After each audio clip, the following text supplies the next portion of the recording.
Today, a new twist on an old tradition at the famed Indianapolis Motor Speedway. The long tradition, the month of May, and the build-up to the Indianapolis 500. The new twist, a race on the Speedway's road course, providing a chance for a driver to record a historic first. You only get one shot to be the first. Any first is special.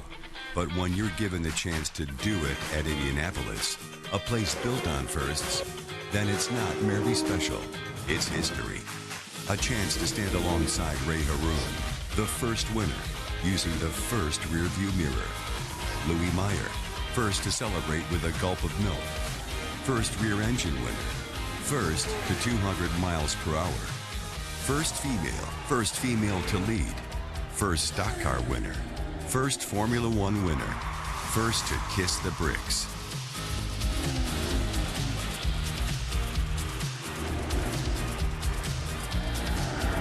For more than a century, the Speedway has handed out firsts. But as the years have flown by, the firsts have slowed down. That's what makes today mean so much. Even to those who have already won so many races and championships. Even those who have won here before.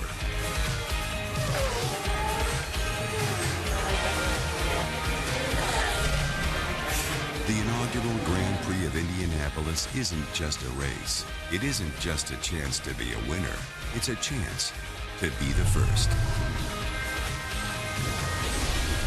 Who will be first in the first ever Grand Prix of Indianapolis? On a beautiful 78-degree afternoon at the Speedway, the cars are gridded, great crowd has turned out, the drivers and teams are all ready. The command to start engines for this first ever race is just 10 minutes away. And welcome to the month of May at the Indianapolis Motor Speedway. I'm Alan Bestwick. The build-up begins toward the 98th running of the Indianapolis 500-mile race. You'll see it 3 weeks from tomorrow here on ABC, shown here for the 50th consecutive year, and what an honor it is to be part of our coverage. The activity begins today with something different. The cars running in reverse direction down the long front straightaway across the Yard of Bricks on the Speedway's 2.45-mile, 14-turn road course. 5 left and 9 right-hand turns, including 2 massively long and fast straightaways. A course that's been used in the past year for Formula One and motorcycle racing underwent a $5 million reconfiguration that's receiving rave reviews from the drivers. Let's hear from some of them to the grid and Jamie Little. Well, Alan, there isn't a place on the planet that gets Elio Castroneves as fired up as the Indianapolis Motor Speedway. Elio, you've won the biggest, oldest race in the world 3 times here. What would it mean to you to win the inaugural GP of IndyCar today? Anytime you're here in Indianapolis, it's amazing, it's special, it's awesome, and every time you go into a first place inaugural race, you wanna be the lucky one, you know, and special here at Indianapolis. So hopefully we have a great car. Rising number 3 looks really strong. You have 2 amazing straight lines, which are going to give you guys a great show, a lot of passing. The sun is out, weather looks good, a lot of people here, so I'm looking forward. And today's my birthday too, so imagine, I'm going for that present. And if you see the trophy, it is a good present. Well, the birthday boy starts 10th. Now let's go over to another fellow Brazilian with Vince Welch. The last time Tony Kanaan was racing here at Indianapolis, he drank the milk as the Indy 500 winner. In a couple of weeks, he's going to try to defend that title. But today, same place, but a much different race. What's the great unknown about the inaugural GP of Indianapolis? There are plenty, Vince, but I think the biggest one will be who made the right choice on tires. You know, a lot of people are starting on reds. We know the reds are quicker, but we don't know how much they wear. This track is extremely abrasive because of the grooves. The blacks are more consistent, but it's a really an unknown. And there is a lot of pit stop strategies that we can play. We don't know. We have no history of this race, so I have no idea what we're going to base ourselves on. So it's open to everybody. It seems like you've been getting better and better each week in this new ride, the 10 car. How close are you to winning? We're getting close. We're getting pretty close. You can see we're starting much further down and, further up the grid. And then, it took me a little bit, and obviously I expected that. It's a team that has been using a completely different setup that I'm used to, but we're there. I have all the Target boys behind my back. Chip is giving me everything I can, so all I can do is drive to the front. Keep an eye on this guy today, Tony Kanaan. Let's go to Rick DeBrule. Well, Ryan Hunter-Reay had the fastest lap in the qualifying for the Fast 6, but he's not sitting on the pole. That's because At the end of the session, with a track that had been slicked by rain, hit right before the session started, he lost control coming out of the last turn after he hit a slick spot, hit the outside wall, did damage to the car. Fortunately, Ryan was okay, but because he brought out a red flag, stopped the session, he had to incur the standard IndyCar penalty, which means he lost his 2 fastest laps. The good news, his next fastest lap, good for 3rd on the grid, but it means you're going to have to pass people if you're going to win this race. So here's the question. We haven't talked about it yet. What's this track like to pass on? Can you pass your way to victory?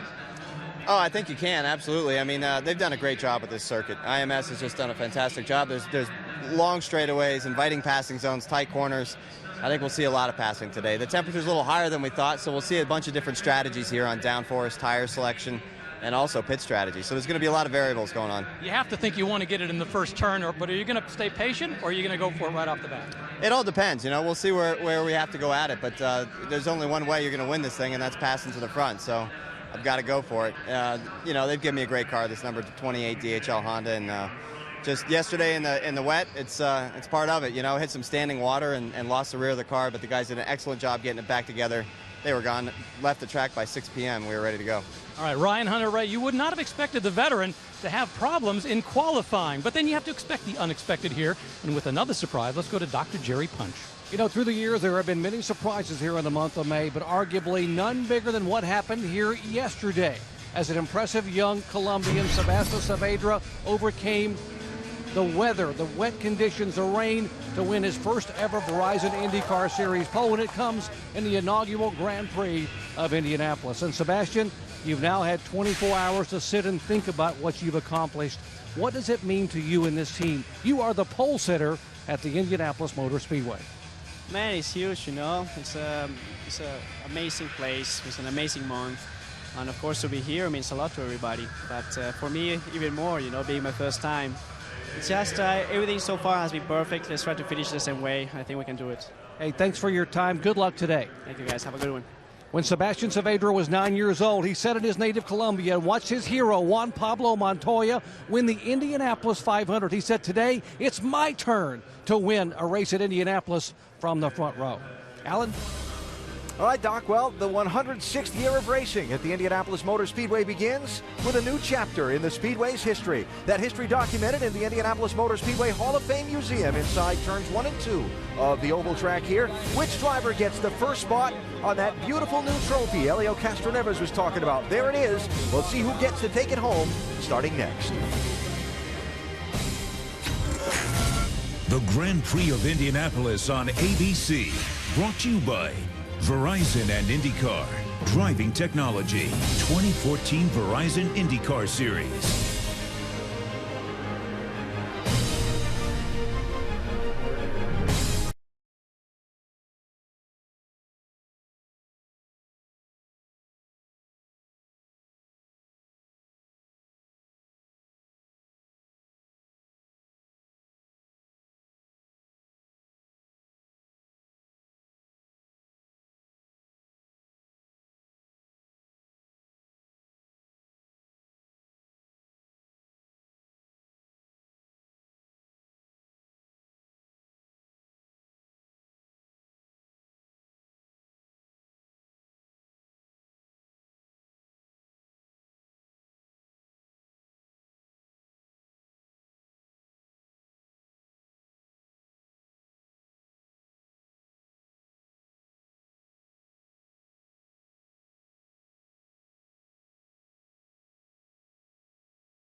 Drivers buckled in, getting ready to go in the inaugural Grand Prix of Indianapolis here at the Indianapolis Motor Speedway. What a spectacular day. Fans have turned out. They're lining all of the viewing mounts around the 14-turn course, and the command to start engines is just moments away. Joined by the 1998 Indianapolis 500-mile race winner, Eddie Cheever, and 11-time Indy 500 competitor, Scott Goodyear. Eddie, you are so appreciative of the history and tradition of this place, this new twist, the road course race. You good with it? I love it. I think we're starting a brand new beginning for IndyCar. My favorite page of all history books is that first page, and today we're going to write a brand new page in that book. And what a beautiful spring Indianapolis day for a very difficult race, and I just can't wait to see it start. Let's talk about the course on which this race will be contested. Been getting pretty good reviews from the drivers so far. Why? Excellent reviews because they took the old Formula One course and they revamped it because they asked all the current IndyCar drivers for their input, and they did a great job. Great passing zones, turns 1, 7, and 12. Very competitive turns, and all the drivers say it's the fastest road circuit they have on the tour, and it will be difficult. It always makes me think, Eddie, when we come to the Indianapolis 500, we always say the first turn, you can lose the race in the first turn, but you can't win it. And I think that's going to hold true here today, because as you rush down to turn 1, everybody wants to lead that first race lap here, the inaugural event. But all the drivers that are here today, there's only going to be one that leaves as a legend. Going to be a lot of fun finding out which one that is. Now, this is the 4th race of the Verizon IndyCar Series for 2014. The first 3 have been filled with plenty of competition and conflict. First race of the season. Green flag, control, green flag. Here we go. We're green in St. Petersburg. Outside, can he do it? New leader, Will Power. Cautions out. We finally have a yellow. Here we go. It's 28 laps to go. That falls on Will Power. That is a ridiculous speed to bring the field down for the start. Checkered flag, and the win at St. Petersburg goes to Will Power. The race is on at the beach. On a way to the inside. No! Inside. 3 of them get taken out. Oh! Can you believe what you've just seen? Does Scott Dixon have enough to make it? Put now. Oh, Dixon's in. The race leader is in.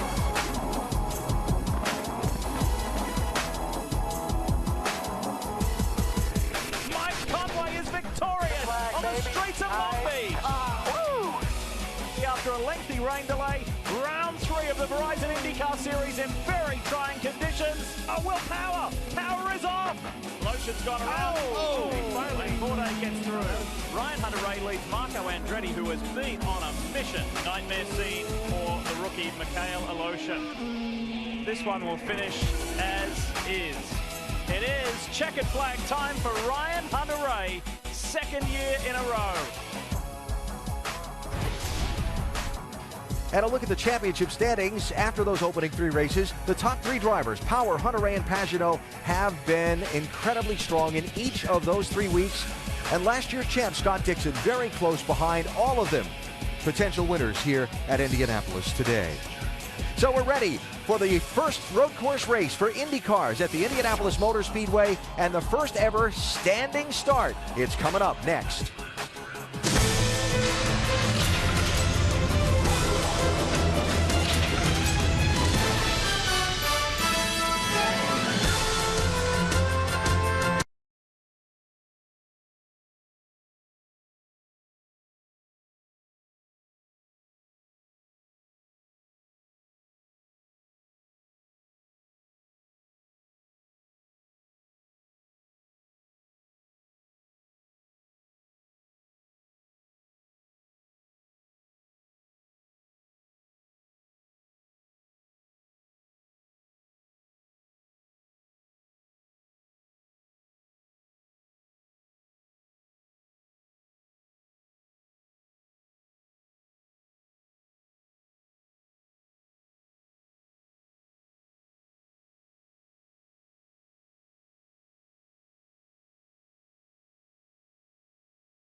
What a spectacular day here in Indianapolis, Speedway, Indiana, at the Indianapolis Motor Speedway, and a great crowd that has turned out for the inaugural Grand Prix of Indianapolis. A new twist on an old tradition the month of May, but that new twist begins in a very familiar way. We go trackside.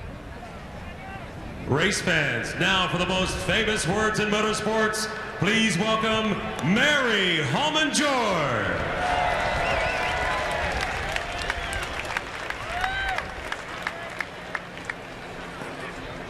Gentlemen, start your engines. Thank you, Mary Holman-Jord. At the Indianapolis Motor Speedway, the engines are fired. I said the engines are fired. Are you guys ready to roll? Oh, it's race day, a new tradition at the Speedway. We're honored to have you with us tonight on this gorgeous day. Neither Sebastian Saavedra or Jack Hawksworth have ever qualified in the top four, much less the front row. But that is exactly where they will start today. Both these drivers know that starting up front, especially here at Indianapolis, involves tremendous responsibility and pressure. And both know that with 23 other cars screaming into turn one right behind you on lap one, there are huge consequences if either one of them makes a mistake. Here's Rick DeBrule. Well, Will Power does not have the greatest record here at the Indianapolis Motor Speedway. In 6 races here, his best finish is a 5th. The last 3 500s, he hasn't been able to crack the top 10. But this race is a whole new Indy. It's one that suits Power well. After 3 road races this year, he leads the championship. He's already got a victory. Now, it's hard to bet against him. When he's turning left and right, though, he is the road master. So would a win change his luck here at Indy? That's a big stretch. But it's a great way to start the month. Jamie? Since Juan Pablo Montoya raced an IndyCar here in Indianapolis. Today he starts eighth. As for Helio Castroneves, he has 3 Indy 500 wins, and he told me if he wins today, he'll once again climb the fence, drink some milk, and eat some birthday cake. Vince Welch.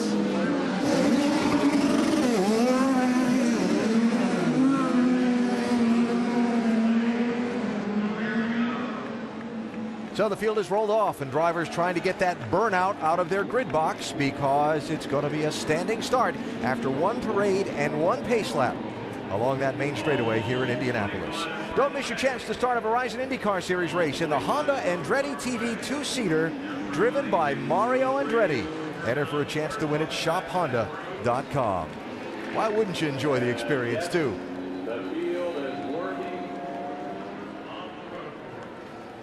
So 14 turns, 2.45 miles. Let's take a look at the course that'll challenge these drivers today, Scott. A great course built inside the Indianapolis 500 track. You can see what they've done here on this circuit itself. Turn 1, what a great place to pass as you rush down there just under 200 miles an hour. Heavy braking zone down to 50 miles an hour. All the way through the next few turns and up Hallman Boulevard into turn 7. A nice great passing zone again. And through the next section here, that run up to turn 12, drivers say you can pass there. It will be confrontational, but they're going to try it anyways. Now through the next turns onto the main straightaway, but you're going in the opposite direction, which a lot of drivers, Alan, say has been very, very strange to them. Strange indeed, but going to be a lot of fun to watch this field come tearing through there in just a moment. Here's a look at how they'll start for the Grand Prix of Indianapolis. The 2 23-year-olds with their best ever starts in the IndyCar Series on the front row, chased by the 3 hottest drivers in the series this year and last year's champion in rows 2 and 3. The latest generations of some of the most famous families here at Indianapolis. Rahal and Andretti, Graham Rahal, Marco Andretti in rows 6 and 7. And the Long Beach winner, Mike Conway, going to come from way back in the next to last row. If they found the setup on that car, he should be fun to watch coming through the field. Graham Rahal with our National Guard on board camera. Charlie Kimball, the Nova Nordisk camera. And Ryan Briscoe with the NTT data on board. Ryan Hunter-Ray's got our AutoNation on board today. And Marco Andretti is carrying the Honda on board. Helio Castroneves. Will he be climbing the fence on his birthday? He's got our Firestone on board, and Takuma Sato, driving for AJ Foyt, has our Verizon on board. And the Carfax Track Facts for this race today. Key numbers, these two right here. Those long front and back straights that'll see speeds approaching 190 at the end of the front stretch and 180 at the end of the back stretch, with heavy braking down to 50 miles an hour to make those sharp right-hand corners. Expected to be a 3-stop race. A lot of speculation back in the paddock whether somebody will try and set a fuel strategy to make it 2. Nobody I talked to seemed to think that'd be a possibility. And it's because this is a brand new race, Alan. Nobody really knows, and you're exactly right. They expect 3. If we have some caution periods, Eddie, where we have to sit behind the pace car, 2 might be a possibility, but tire wear just also might be a worry here for the first race. Our broadcast today available in Spanish by activating your SAP button, presented by ESPN Deportes. And so when the drivers come around next time, they'll grid along the main straightaway for a standing start. Which I think is perfect for this circuit. I can understand why, if you have a race on a road circuit, why all the starts shouldn't be standing starts. But it's exciting, and it really adds an element that we have not had. And you did standing starts in Formula One for many, many years, but there's some drivers in this field that have European racing background that have done it. Some have only done a handful, so we don't know what we're going to see here for the first standing start here in Indianapolis. It's really easy. Put it in gear, hold the clutch down, and when that light changes, give it everything you got and aim for a spot that you can defend going into turn 1. It's easy. Aim. And defend. That's how I raced against him. He was always defending. While you're accelerating up to 190. And the funnel down to the sharp right-hand turn 1 should be spectacular. We talk about these guys that are on the front row, 2 young drivers at 23 years of age, and they're on the front row here at Indianapolis. I just know from coming here and driving here, I'm sure you feel the same, it puts a lot of pressure on them. I don't think they're actually thinking about that, but if they want to imagine something, imagine this enormous wave that's coming up behind you. 2 things will happen. He'll either just run over you or it'll push you through your first lap. So they have a lot to defend. Sebastian Saavedra in the red and yellow 17, Jack Hawksworth in the black 98, the 2 youngsters on the front row. Can they hold off the field, not just into turn 1, but for the day?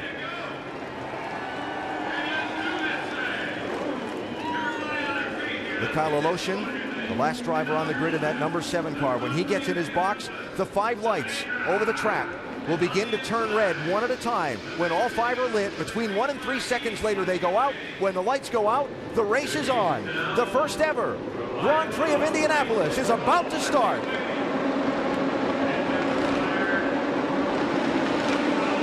Oh, the pole sitter doesn't get going. Oh! There is not a worse place to stall than at the start of a race. I hope they're okay. Visor is up, telling everybody that he's okay. Steering wheel is coming off. Talked about the pressure of sitting on the front row here at Indianapolis.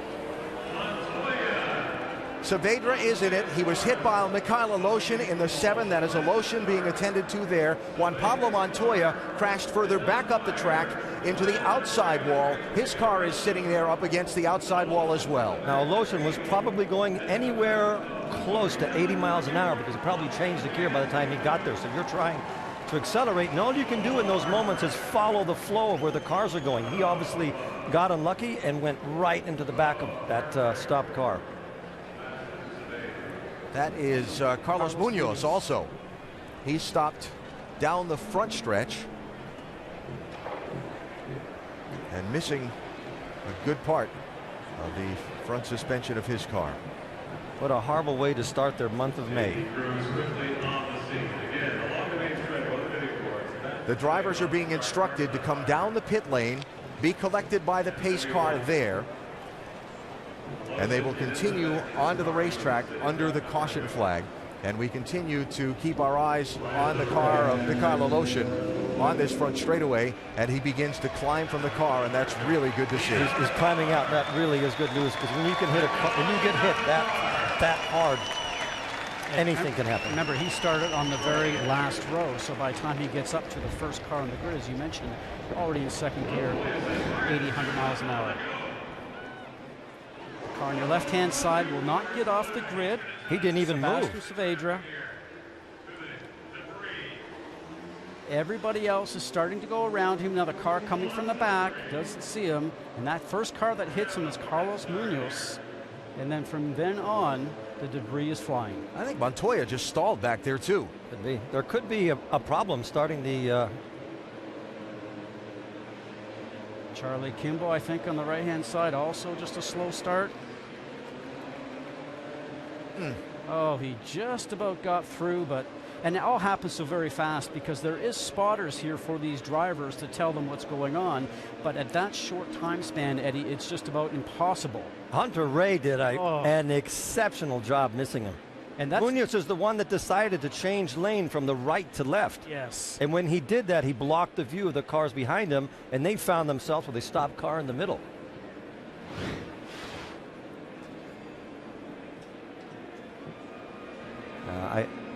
I would have to suspect there might have been something electronic or the car didn't mechanical. get moving, which is unfortunate. You know, Al Unser Jr. is now the driver coach to KV, and he's actually been working with Saavedra, who's done a great job this month.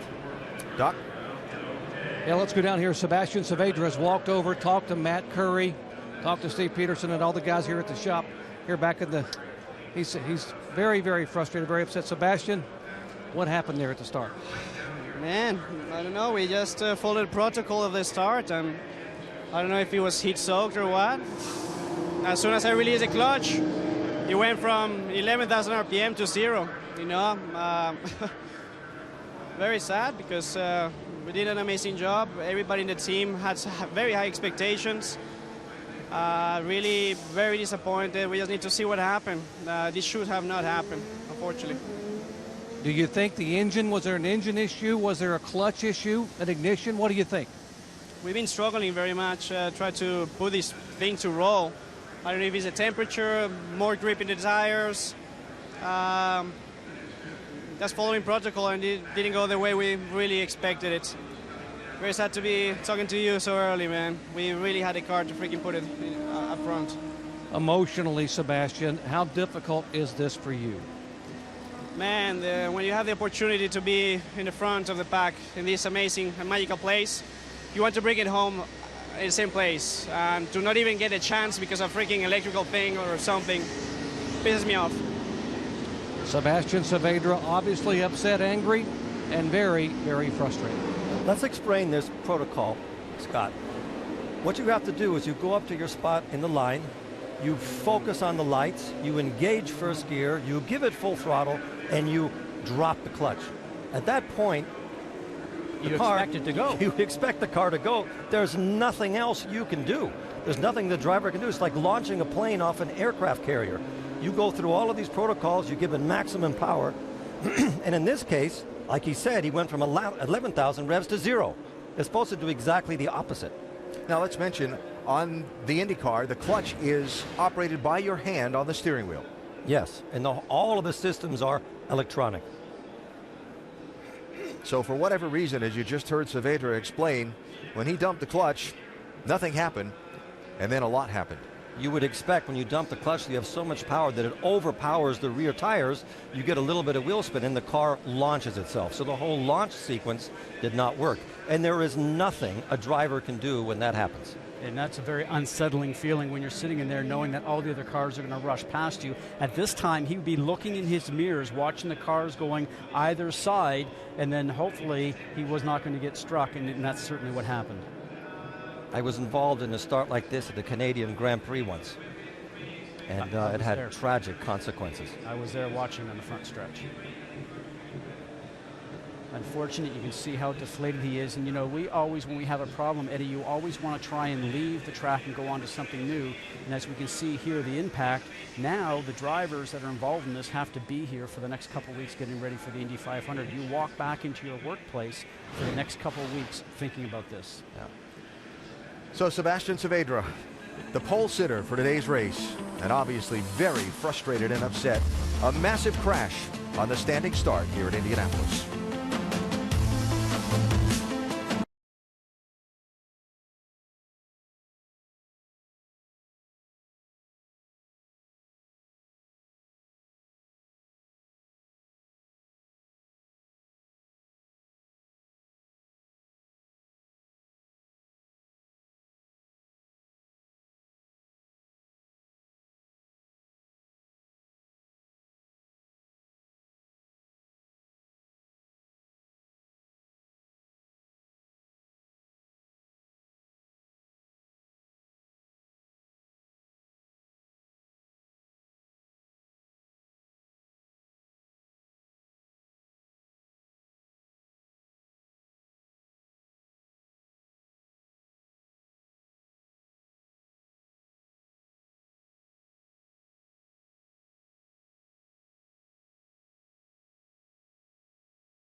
For today's race, car didn't go when the lights went out and was hit by 2 others.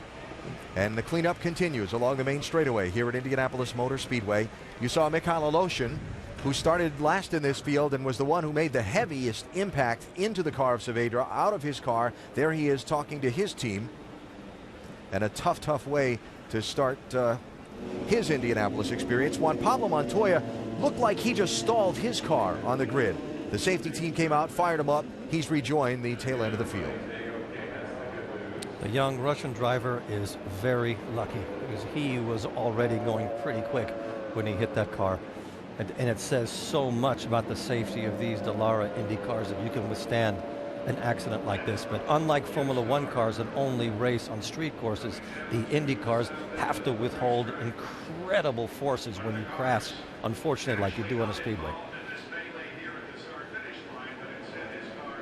You also saw during our side-by-side Takuma Sato getting the nose repaired on the 14 car. Here's the view from Charlie Kimball. Very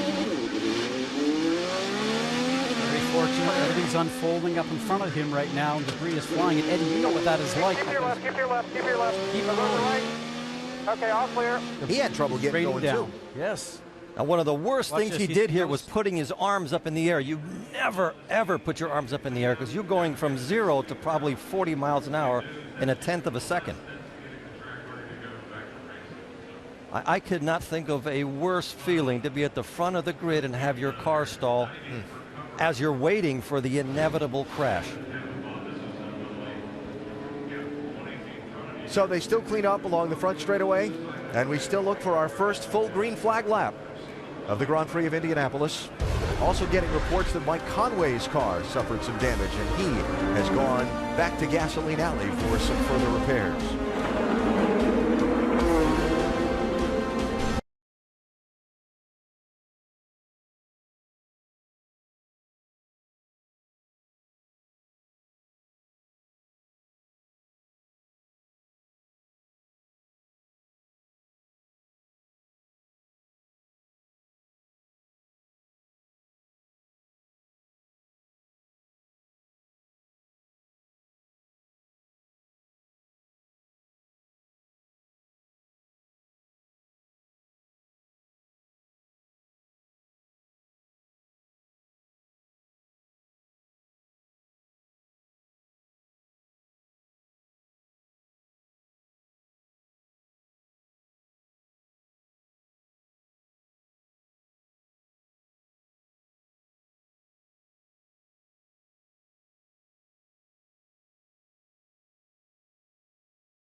The great tradition of the Indianapolis 500-mile race, capping off the month of May in a full 3 weekends of coverage on ABC and also extended coverage on Watch ESPN. We'll have full coverage of pole weekend next week and the Fast 9 qualifying on Sunday, leading up to the 98th Indianapolis 500-mile race coming up in a couple of weeks here on ABC for the 50th consecutive year. We start today with the road course race, the Grand Prix of Indianapolis, a race that got off to a very difficult start when pole sitter Sebastian Saavedra did not go when the lights went out and cars piled in behind him. They're working very efficiently to try and clean up this front stretch and get this race going under green. But boy, there was a lot of debris and a lot of things to pick up and sweep up, and still that work is ongoing here at the track. And other than just having crashed cars, it could have gone in a different way, and I'm relieved that the cars held up as they did. But definitely not something you can blame the drivers on, because it went all the way through the field. Even Montoya, I don't even know how many Grand Prix he did, stalled the car at the start of the race. Mentioned Mike Conway's car getting damaged by some of the flying debris. Vince?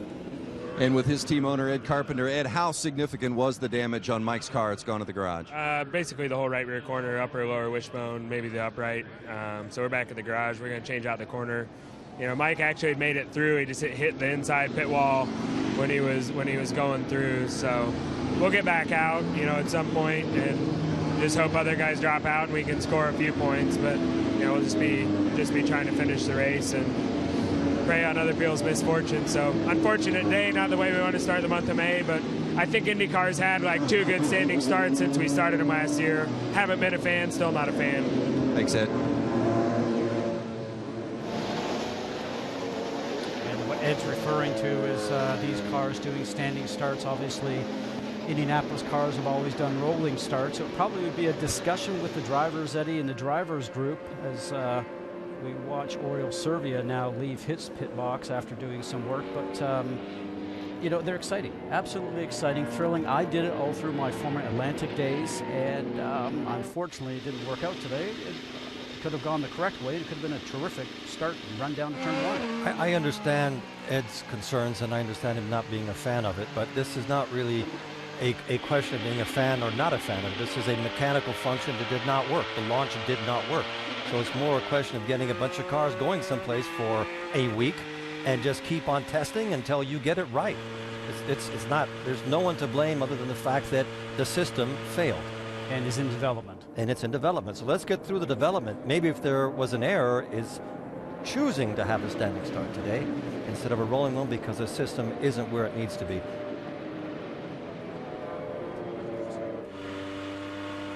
Let's check back downstairs with Jamie.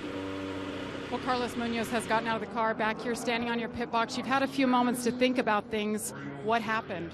I didn't have really, I don't know, everything was really fast, you know. The first one I stalled, I was really in the back. I was already in 5th gear. I was really close to the car in front of me. I just saw him go to the right, and I just had to go to left, but it was not fast enough. I was lucky to go a little bit to the left side, no, and not to crash him just in front, just crash him with my rear front. It's a shame. We have to forget about this weekend. Everything went wrong. Qualifying, you know, when you're qualifying so bad in the rear, you can expect these kind of things. We have to forget. Tomorrow starts another race, so just concentrate tomorrow and move on. I feel sorry for my guys. You know, they work all the time really hard, and just move on. Carlos Munoz, remember he finished 2nd in the Indy 500 last year, went from the best of the best to the low today. Carlos Munoz talking about tomorrow. The practice on the oval track for qualifications and the Indianapolis 500 begins tomorrow at noon local time here. So all of these teams with their cars back in Gasoline Alley in oval configuration that they'll begin practicing tomorrow, and some with a little more work than others to repair today's cars and convert them over to oval track configuration for use during the next couple of weeks. And they have to take their road course brain and put it on a shelf and put their oval brain in, because it's a totally different way of dealing with the race course. But the teams now are also well organized, and you know, it's just you forget about a race like this, Scott, that goes badly as quickly as you can, and you move on to the next one, which happens to be the Indy 500. Race that we know is so large in everybody's radar screen. A lot of these drivers that are competing in today's race that are from somewhere other than North America will tell you that they can remember the day that they were watching the Indianapolis 500 on TV with their family, and they're generally driving karts at that point in time and thought, boy, we would like to go to Indy one day. Sebastian Bourdais in the 11 is 9th right now. Is it going to turn into a 2-stop race?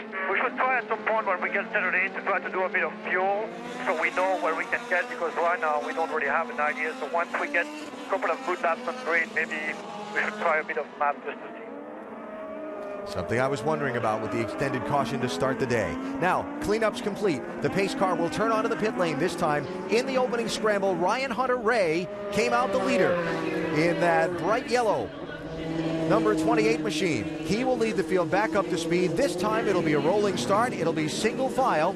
It'll be Hunter-Reay, Hawksworth, Pagenaud, Power, and Dixon. The first 5 as we look to get back, we look to get green flag racing at Indianapolis.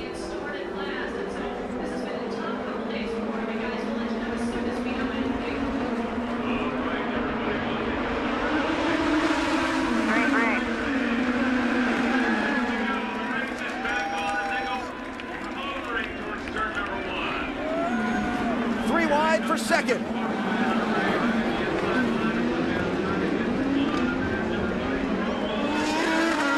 Is that Kimball in trouble? Charlie Kimball slow getting through turn 1. Marco Andretti with the lockup. And all the way over the curb. What was that curb there for? Was that supposed to tell you take a left? That is a launch. Look at this, inside the white line. Now, if he is pushed out there, which he was by another car, then that is not a penalty. But you can see all the pent up, ready to go by all these drivers right now. As wide as this track is, it seems not to be wide enough for the first lap. I have never seen a first lap like this anywhere. I'm glad we're up here because right now I wouldn't know what to do down there. That was Ryan Briscoe that got pushed a little wide. And here goes Marco again. Just driving in there real hard, hopefully taking advantage of guys stacked up with cars in front of them. And we call that in grassroots racing, excuse me, pardon me, coming through. What a great first lap. Hawksworth is being attacked. Hunter-Reay. Oh, you can hear the crowd just loving it, and look what happens. But he holds on to his position because the next corner is to the right. That's no, Pagenaud. He doesn't. Simon Pagenaud through Ryan Hunter-Reay. Simon told me yesterday, he said, I have a car capable of going to the front. I am confident whether it's in the wet or whether it's in the dry. Now his sights are set on moving forward and chasing down Hawksworth. And he's under attack from Dixon. Hunter-Reay is. Hunter-Reay. Well, he was actually under attack. He was defending. So it makes you wonder where the aerodynamic downforce level is in all these cars. If you're not going down the straight fast enough, do you have too much downforce on the car to give you grip in the infield? Cost you going down the straight. Time will tell us here. That's one of the biggest questions on this racetrack because there are 2 very long straightaways.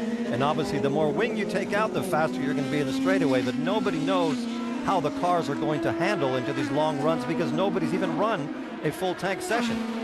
So Jack Hawksworth, the 23-year-old, originally from England, now living in Indianapolis, driving for Brian Herta Autosport. After starting on the front row in the mad scramble, losing the lead, charges past to the top spot. Here comes Dixon, looking to the inside of Hunter-Reay for third. Dixon is never somebody to try to pass if he's not 100% sure he's going to make it through. And you know something? It was interesting because for Ryan Hunter-Reay, again, not enough speed at the end of the straight. We'll have to see what happens here for this run going down now towards turn 7. That's definitely not a scheduled pit stop for Sato. Joseph Newgarden in. Knows needs replacing on the 67. I can't think that I've seen so much bumping, pushing, and shoving and wheel-to-wheel contact in the first couple of laps of an IndyCar race in ever. It was fun. And how many laps are we into it? 2? No. Well, we've got 9 on the board coming up to 10th, but yeah, only a couple of green flag laps. Yeah. I was impressed by Hawksworth down at St. Pete in the season opener. He really had a strong effort and showed a lot of pace in this 98 car. Got caught up in that big restart wreck that caused some controversy late in the race. He's walking away. And you know something? How many drivers come to Indianapolis, Eddie, and don't get qualified for a race? And then how many drivers come here and never even lead a lap? And he's taking this at 23 years of age. But we're not talking about the oval. We're talking about the brand new street course that we're writing its first page today. Vince? Well, before hiring Hawksworth as his driver, team owner Brian Herta had a Hawksworth for a test at Sebring. And he said, Herta said, he knocked our socks off. There you see Herta on the right-hand side of the screen. He said not just with his pace, but with also his feedback and his personality. Shows unbelievable poise. This kid is not overwhelmed despite the fact it's just his 4th ever IndyCar Series race. Well, I don't know if he can drive like Nigel Mansell, but when you hear him give an interview, it sounds just like him. Nigel Mansell, past Formula One world champion that came to IndyCar racing here in America after retired from F1. There's Will Power, dominated St. Pete in the season opener. In contention, involved in some things at Long Beach in the 2nd race, leading when he went off in the wet at Barber in the 3rd race. Power considered to be one of the road course aces of the Verizon IndyCar Series, and he runs in 5th place. And he is definitely the point of the arrow in Roger Penske's quiver when it comes to road racing. He is always fast, and if you're going to win a race, you have to beat Will Power. James Hinchcliffe there, trying to stalk Power for that 5th position. Hinch and Michael Andretti's Andretti Autosport 27.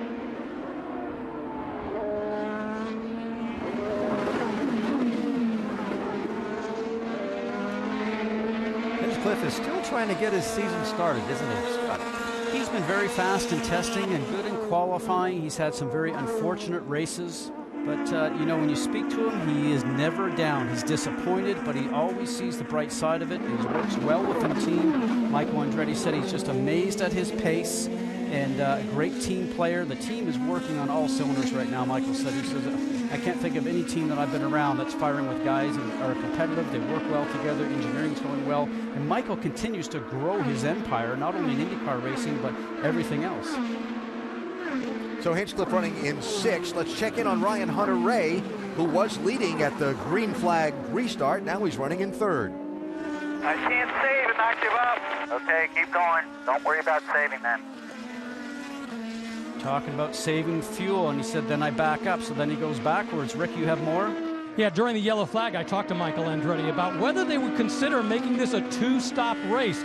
But I don't think he's comfortable with that. I think he just wants to keep Ryan out front running. He said, well, we're not sure, but I could tell it was one of those things that was, yeah, if you had to, you'd do it, but it's not his first choice. I was working on some of the numbers right now, and I see these guys being about 4 or 5 laps short just on trying to make it on 2 more stops, even with the caution we had. Now, if we end up having some more caution guys, then we can probably make that happen. So that's the contest right now. And that's when we're driving the car, and everybody else in the pit lane amongst their computers is trying to figure that out and tell us what to do. Never, ever bet on an oval coming your way, because inevitably it won't.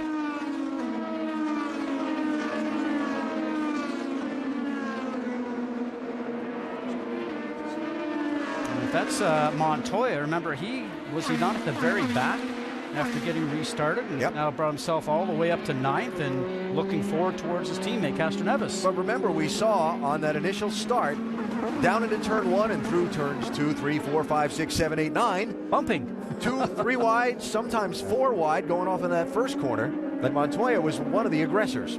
But now they've found their rhythm. Now they have marks on fuel to hit, and they've got to get off the curbs and stay on the asphalt and try to get as many miles as they can. It's all brand new. This is the first time they've ever been this far on this track. Up to 180 miles an hour, heavy braking here into turn 7. This is where you need to carry momentum all the way through 8, 9, and when you come out of 10, it's a fast turn leading up to 12. A lot of load on the car, a lot of load on that left rear tire.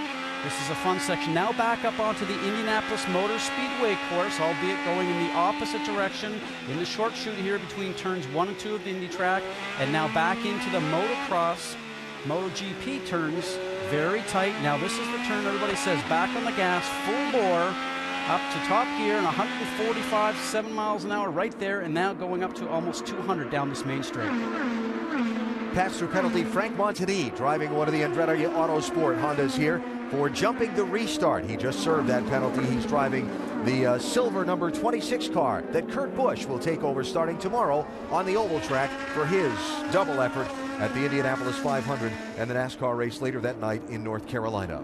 Jack Hawksworth with a move by Ryan Hunter-Reay to get the lead after the restart, and he's out in front of Simon Pagenaud by 0.2 of a second.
Juan Pablo Montoya, Helio Castroneves racing for a spot. That was 8th place. Montoya eventually wins out. Wasn't very friendly or very teammatey, was it? Juan's got to go. Gotta go. To overcome the stall on the initial start. Racing from Indianapolis today on ABC. Tonight, the NBA Conference semifinals continue. 8 Eastern Time, we have NBA Countdown, followed at 8:15 by LeBron and the Heat facing Deron Williams in the Nets. Miami leading 2-0 in that series. They're 6-0 in the postseason. The nightcap, Tony Parker and the Spurs up 2-0 facing Damian Lillard and the Blazers. Both games also live on Watch ESPN. The NBA playoffs continuing tonight. Well, Montoya is laying down a lot of rubber when he's coming out of these corners. He's using every bit of the car he can at this point of the race. So Montoya running in 8th place. Marco Andretti, after we saw all that curb hopping and aggression on that restart, finds himself back in 17th, Jamie. Well, Alan, right after we were talking about Marco and his aggressiveness, he started yelling on the radio saying it's over boosting in 4th and 5th gear. Well, the team looked at some telemetry back here in his pit box and told him it's a coil issue and we're going to have to fight through it till the end. So not a good day for Marco. Over boosting, so that means electronically too much boost in the system, and he probably ends up on the rev limiter, Eddie. So once it gets on the rev limiter, it slows you down just a huge amount, and you think about how racy he felt, how competitive he could have been if he didn't have this problem. I was thinking about Marco this morning after speaking with him. He is doing something that both his dad and his uncle never got a chance to do here, and that's to run on the road course here at Indianapolis. He was pretty pumped about that.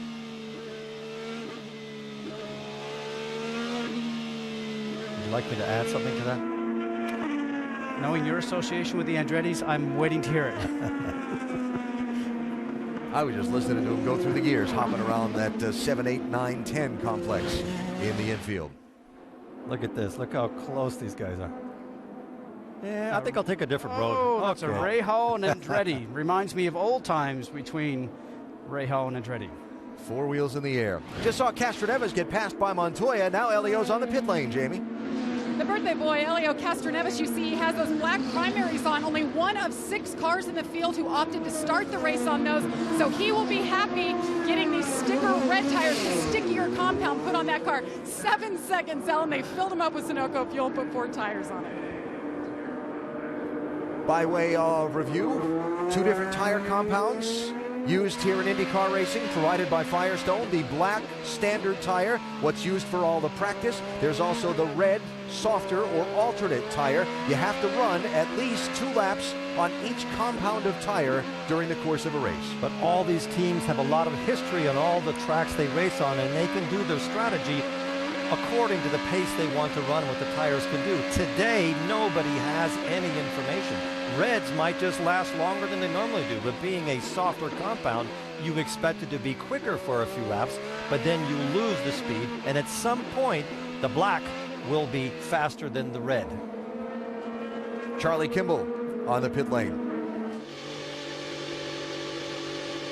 Okay, you're gonna have a clear pit. That's Charlie Kimball, and he comes down for his first pit stop of the day, and they wanted to try to come in during the yellow, but they had not taken the green flag to put the red tires on. They're one of the guys that started in the back of the pack and started on the black car. You see the red wall on the side of the tires. You heard Alan Besser talk about these are alternate tire. It has much more grip and much more speed. 7.4 seconds, Kimball away. Adding to the mystery over the tire performance here at this track, beside the fact that they hadn't run here before, you're not allowed to run those alternate tires until qualifying. You don't get to test on them, and they had the open test here on April 30th. And in qualifying yesterday, the track was wet at times. So they don't have much experience at all on the alternate tire, and it's a little bit of a mystery until you get on them in the race and see what the lap times do. And this track is unique because you have these very long straightaways. When you get to these long straightaways, the tires cool down. So maybe the Reds will be more consistent over the length of the run than they have been in the races we've had so far this year. Jack Hawksworth legging it out over Simon Pagenaud. He's kept it around 2.5 seconds from Pagenaud. Scott seems to think that Hawksworth is burning more fuel than he should be at this point. I'm not that sure that's the case. Well, it's hard to say, you know, and it's going to come down to what is their strategy, what is their thinking. The second car in line Pagenaud, know a lot about him, and Dixon also. All those next guys that are behind Hawksworth, Pagenaud, Hunter Ray, Dixon, Will Power, Hinchcliffe, I would say certainly they know how to save fuel, and they do that by rolling the car through the turn a little quicker without slowing it down so much, something you always work with on new drivers coming to this series, and everybody knows that Dixon is one of the best. I would not be surprised to see Hawksworth come into the pit lane, and then the next lap or 2 laps later you see Pagenaud and guys like Dixon. But even if he does, we're not sure. Well, we don't know what the length. Nobody knows right now. They're just accumulating information. But that is the master. When it comes to saving fuel, Scott Dixon and the Target team, they are the best. Now, there are some race fans that get irritated when you talk about fuel and saving fuel in the course of a race where you're trying to go as fast as you can go. But, asterisk on that, you're trying to cover the distance from green flag to checkered flag as fast as you can. That means staying stopped for as little time as you can on the pit lane. Montoya's in, Jamie. Started his day 8, that tied for his best start of the year. Juan Pablo saying he's just sliding his tires and apologized to the team. They're putting some scuffed red tires on the car. Of course, that means he's put a couple of laps on this set of tires, and we'll see if that'll help the grip. We could see that when he was exiting the slower corners. He was actually laying down rubber as he was accelerating. So the car sliding across the road, you're actually making the tire wear out a little quicker. You're building the pressure up on the tire, and when that happens, you end up losing grip. That's what a lot of drivers were starting to worry about here this morning. Ryan Hunter-Reay running third. Okay, we think you might have a right rear going down. It's going down slow, so let us know when the car starts not feeling so good. All of these tires have sensors in them. The telemetry sends a lot of information per lap, so they can actually judge a 1/4 of a pound change in the tire pressure. The driver at a certain point will say it's undrivable and I have to come in, but he's trying to stretch that as long as he can just in case a yellow comes out or something that will play into his strategy. He's on his own pace right now. Got more on this, Rick?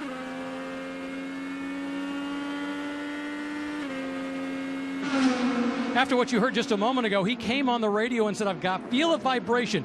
Didn't talk about it being big, a serious problem, but he said, yes, I feel like I've got a vibration back there. Now the problem for both Ryan Hunter-Reay and the team is how big is that vibration, and should they come in early? Because they have been playing with their fuel strategy, trying to stretch this out as far as possible.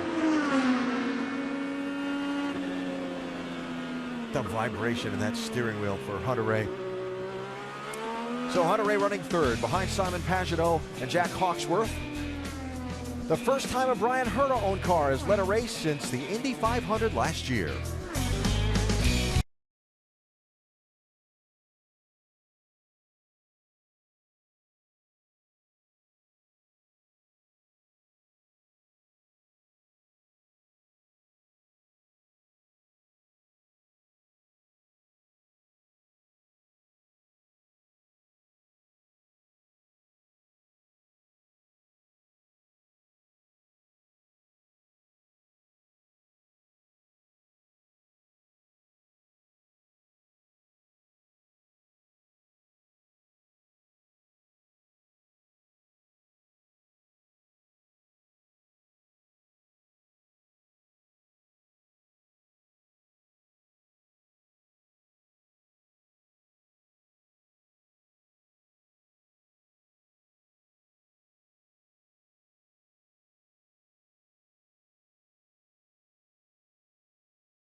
Tomorrow night, Yanni Ermelina leads the defending National League champion Cardinals against the reigning NL MVP Andrew McCutchen and the Pirates. Sunday Night Baseball presented by Taco Bell, St. Louis at Pittsburgh. 8 Eastern on ESPN and live on Watch ESPN. Love that ballpark in Pittsburgh. Having Sunday Night Baseball there, first time in a long time. Will be a lot of fun to watch tomorrow night. Here at the Indianapolis Motor Speedway, first time ever for the Verizon IndyCar Series to run on the Speedway's road course. Kicking off the month of May, it is Jack Hawksworth, who started second, dodged a huge crash on the standing start when pole sitter Sebastian Saavedra's car quit on him at the green, and two others piled in. Hawksworth passing then Ryan Hunter-Reay just after the race got going under green, and he's led every lap since. You know, it's interesting because when you start at the front, guys, what you end up doing, Eddie, as you know, is you don't have to run so much aerodynamic downforce on the car, so you're not going to end up using so much fuel to push the car through the wind, and maybe that they've got a little bit less downforce on the car right now, allowing him to get better fuel mileage at the same time. I spoke to guys that were qualified mid to the rear as we see Simon Pagenaud coming in, and Jamie, we'll catch up with you. 4, 3, 2. Counting him into his pit box, Simon Pagenaud been top 4 for 3 practice sessions and qualifying. This has been a great car. They put the black stickers on, taking some extra time to fill it up. Let's go to Rick. Scott Dixon brings the car in. He's liking it so far. In fact, no adjustments on it. He's been very quiet, and that's a good sign. So in the middle of this opening cycle of green flag pit stops here, Graham Rahal's in, Sebastian Bourdais is in. The top 2, Hawksworth and Hunter-Reay, have not yet stopped. At this point, Hawksworth is not only the fastest car, most consistent car on the track, he's also the one that's using least amount of fuel. So they've definitely got their setup correct for today. And he's in the pits. He needs to get this right. He has not had that much experience in the pits. 50 miles an hour. Here he is, Vince. The 23-year-old rookie has been spot on so far. No changes with this car. He says the balance is really good. Did a little bit of fuel saving during that stint toward the end. They put on scuffed red tires, and it's a clean stop for the leader, the man who came to the pits as the leader, Jack Hawksworth. Here's Will Power in. James Hinchcliffe is in. Ryan Hunter-Reay is on the pit lane. Rick? Ryan Hunter-Reay brings the car in. The good news is that they don't think they're going to have any serious problems as a result of that vibration. Hopefully these tires will solve whatever problem. Meanwhile, Will Power has come in. He's been another guy that's been quiet, trying to get the most out of the engine as he possibly can. Clean pit stop, and he's away. 50 miles an hour along that pit lane. It takes 48 seconds from start to finish. And when you've had service, Eddie, it takes a long time to get down there. And you can see right now that Hawksworth has kept the lead over Pagenaud, but a rookie, his outlap, so important. The pressure is on him right now. The experience is behind him with Simon Pagenaud. So we see Marco Andretti on left-hand side getting his service and leaving pit lane. Will Pagenaud be able to get under braking, get up to him, and get close enough to draft down the front stretch? This is no ordinary rookie. He doesn't look very prone to making mistakes. He's now got his tires up to temperature, and he's pulling a little bit from the car behind him. What I don't understand is how did he lose those 3 seconds? Because he was about 3 seconds ahead of him. Remember, his pit stop was 9.5, had just that little extra hiccup getting away from his pit box. Back to what you were talking about before. One of the probably the best reasons to save fuel is that you'll spend less time when you come in. The more you're sitting still, what is it now? A second sitting still is over a football field on the racetrack. At the 500. At the 500. But in this race, at 190 miles an hour down the straightaway, it's not too close. far from it. Yeah. Now, Hawksworth does have the alternate tire on, the red sidewall Firestones. Looks like Pagenaud has the primary tire. You can see the black sidewalls. But Hawksworth had the same type of tires on at the start of the race. So here's the leader, Justin Wilson, not yet having pitted in this cycle of stops. Ryan Briscoe just served a pass-through penalty for a safety violation on his pit stop. Said he ran over an air hose on his stop. One more lap. Yeah, one more lap. Briscoe just served his penalty. He's back in 21st position. Wow, for a guy making great fuel mileage, obviously.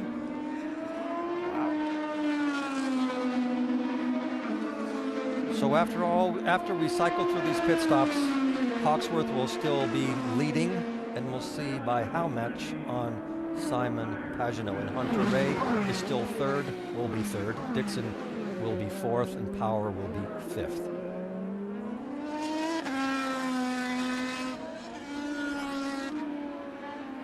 Just looking back, Wilson came in at lap 6 during the long caution for the cleanup from the initial start. Save a bit of fuel on the way in. Save a bit of fuel on the way in. And has started on the black, harder tires. What we have to explain to everybody is that this track was green. There was no rubber on it. Every lap these cars do right now, the track is getting quicker and quicker, and there's rubber all the way around, so the tires will have a different life to them than they did before. They should last a little bit longer. Cars will have a little bit more grip. Justin Wilson hearing on his radio to pit this lap, so he will peel off here at turn 13 and take the pit entrance. And they are so focused on the fuel, they told him to save some fuel when he comes in the pits. That's probably not the amount of 2 spoonfuls of fuel that he could save. We're going to go down 1 turn on the front wing and add some tire pressure. Copy? Copy. Well, there you go, Doc. And you heard exactly what they're going to do. Justin Wilson complaining the car has an oversteer problem or a loose condition. You heard about the front wing adjustment and the air pressure change. Going to put the red tires on. Remember, he started on blacks. There's the wing adjustment, waiting on fuel, waiting. Not a very fast pit stop. And his teammate, Carlos Huertas, also stopping. That completes this cycle of pit stops for everyone on the racetrack and puts Jack Hawksworth back into the race lead. So the top 6 are Hawksworth, Pagenaud, Hunter Ray, Dixon, Power, and Hinchcliffe. And look at the gap. Remember when he came off the pit lane for his outlap, Hawksworth had Pagenaud right behind him. They have got the setup spot on. It's a very delicate mix here, Scott, isn't it, between the amount of downforce that you run on the car to get through these twiddly bits and the 2 long straightaways, and they seem to have it. He is leaving Pagenaud behind him. And I don't think it's a fuel issue like we thought before. Well, he is on the red tires. We have to remember that, which is more grippy tires. We talked about those red sidewall tires. But the other thing that you have to think about, too, is that right now he's going to keep pushing and pushing. Car in second place as he turned the knob on his steering wheel to trim the fuel back, maybe saving a bit of fuel. Are they still thinking that maybe this could become a 2-stop race? All the strategy that is playing out right now. But for Hawksworth, I mean, you're leading at the Indianapolis Motor Speedway. How cool is that? He's not doing his strategy. They're telling him from the pits what to do. So from the pits, they have these computers, the amount of fuel, and he's just executing perfectly what the team wants him to run. He hasn't put a foot wrong the whole way. Sorry, Eddie, change for 6th place there. Sebastian Bourdais by James Hinchcliffe to pick up a spot. And now Hinch going to come under challenge. Right behind him is Helio Castroneves, looking to see if he can find a way around. So on that first stint, Wilson did 25 laps. Look at this move. Into turn 7 at the end of Holman Way. And Castroneves, Hinch was not pleased. There's some driver etiquette that you can have to allow the guy that's on the outside of the turn enough space that he can keep going without having to get out of the throttle. And is that a Canadian thing? Driver etiquette? Yes. If the guy's faster, get out of the way. Let him go. That must be a Canadian thing.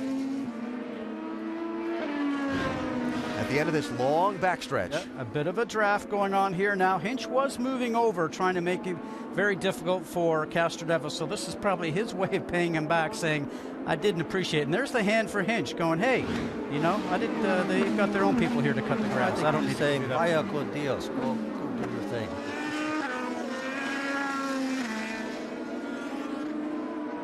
So Castroneves, the birthday boy, running in 7th position. Behind the young British driver Jack Hawksworth, dominating right now at Indianapolis. We're back to the Speedway after this from your ABC station.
The chaotic start of the Grand Prix of Indianapolis, the new twist on the old racing tradition of the month of May at the Indianapolis Motor Speedway. There have been some frantic moments in the opening half of this race today. But best among them all, Jack Hawksworth, who has dominated the top spot in this one so far. Our Carfax race summary, Hawksworth has led 23 of the 35 laps that have been completed. Ryan Hunter-Reay led 10 after that initial crash on the start. And Justin Wilson a couple on the cycle of pit stops. And again, pole sitter Sebastian Saavedra's car just quit on him when the lights went out and he was supposed to go. A couple of others piled into him on the start. Fortunately, all the drivers okay. And the race continued after a long delay for a cleanup.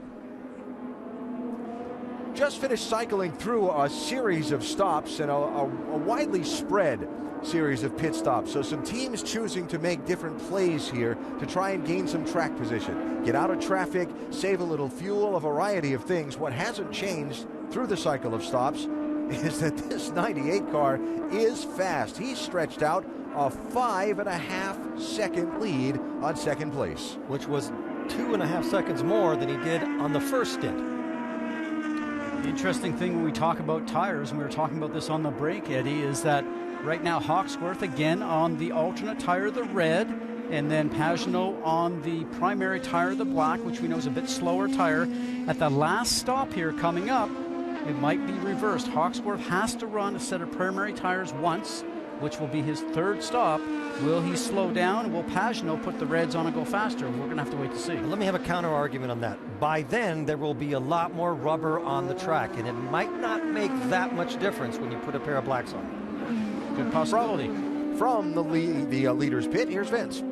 Indeed, and remember, during practice this weekend, Hawksworth was very fast on those Firestone primary tires, so they're not scared to put on those blacks, that's for sure. These are scuffed reds for Hawksworth, and Brian Herta's team owner continuing to update him that the lead continues to increase. And remember, hard to believe that this kid at the beginning of the year almost wasn't even going to be a race car driver. He was about ready to become a personal trainer, had even given $1,000 to join a personal training class, and then Brian Herta called and said, we want you to test our race car, and eventually he became a full-time race car driver for Brian Herta Autosport. Herta said today, I didn't even realize that. Maybe I should give him his $1,000. He's on his way to earning much more than that today as he comes up on the lap car of Takuma Sato. Days when you have a car where you've just hit the setup, they've got to be a lot of fun. It's fun, and it's hard to say this because people at home will think you're crazy, but it's actually an easy drive. You know, I think about races I've won and how easy that may have been sitting in the cockpit, and races you finished 10th or 15 at, and you got blisters on your hand and you're physically worn out simply because the car's been in control of you. You've not been in control of the car. This is a very special day for him because he got to race in a really good car at a circuit. Well, nobody had any experience at all. Nobody, not even the great Roger Penske's team or Ganassi's team, came here with an overabundance of data. Everything they have in that car today, they figured out in horrible conditions when it was wet, and this driver's just taken everything in his stride. He doesn't look like a rookie, and I don't think we can call him a kid anymore after today. He's not put a foot wrong or a tire wrong. And on the other side of the coin, Sato and the A.J. Foyt racing team have struggled to find the grip all weekend long. They're struggling with their communication internally in the team. I think they hit so many peaks last year and they did so well that this year they just can't quite find their form, and the pressure is starting to build in that team, because when you have a leader like Foyt and you let him taste victory, that's all he wants. That's the perfect way to do it. That's very good on Sato's part. The team told him Larry Foyt, you could tell him on their radio, said, just let him go. Now let's watch and see what he gains just in this 3 corners that we have in front of us. The power down of Hawksworth, the car in front right now, the black car, and you can see the day glow stripes on the bottom suspension pieces to tell everybody that he's a rookie, not looking like a rookie, but the power down and pulling away. And you know how frustrating that is as a driver to see a guy drive away from you when you can't do anything about it. He gained 150 yards, probably 100 yards in just 4 corners. I hope we can get the camera back on Sato's car when we get to the front straight, because we'll be able to see what the difference is that he gained in 1 lap. 3 more corners to go to the front stretch. The slowest bit of the track right here. Down to 12 off the Indianapolis 500 circuit on Here we the go. motorbike circuit, and this is where you put your foot on the gas and do not let off. And it's bye-bye Sato. Paddle shifting, right hand hitting the button. Is that a car up there? I'm not sure. It's leaving you. Wow. That is impressive.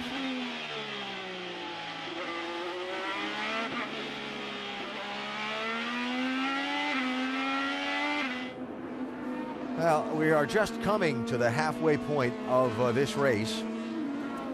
But if Jack Hawksworth can continue to run in the second half of this race like he has in the first half of the race, it might be another trip to the Indianapolis Motor Speedway victory lane for Brian Herta, his team owner. Remember this? One of the most shocking finishes ever to the 500-mile race here, when within sight of the checkered flag, J.R. Hildebrand got out of the groove and hit the wall in turn 4. Dan Weldon went through and got to the finish line first and tasted the milk in victory lane with his team owner, Brian Herta, right alongside. And that was one of the most popular 500 wins I have ever seen. And another popular Englishman might be taking a victory here at Indianapolis. Brian knows how to pick them. No, that's 41 laps, halfway. This is third, fourth, and fifth. Ryan Hunter-Reay, Scott Dixon, and Will Power. Andretti, Ganassi, Penske. And you can throw a blanket over all three of them. And I think your point was very valid, Eddie, in the point nobody has any data from here. Oh, a little bit of a blocking move by Dixon. Will Power is through. For the moment. I am a great admirer. Coming back at him. Yep. Coming back at him. Here we go. Look out, Dixon's around, and is he into the gravel? Yes. Could see that one coming. He wasn't going to take it. That might be a full course yellow. Very hard to get that car out of the way, and once you start spinning those tires, you're digging your own grave. You're not going to move from there. You are high-sided. The full course caution is out, and that's because he's stuck in what they call in England, you've spent time in Europe, kitty litter.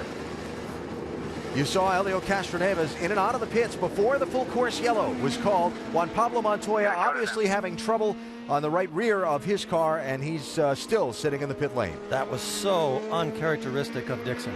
You could tell he got frustrated with that pass that they touched, and there was just a little bit of room in there. We heard in the drivers' meeting this morning, Scott, about what is considered a bad pass. Where do you put your nose in? And it looked clean to me, except they just didn't agree on who had the space.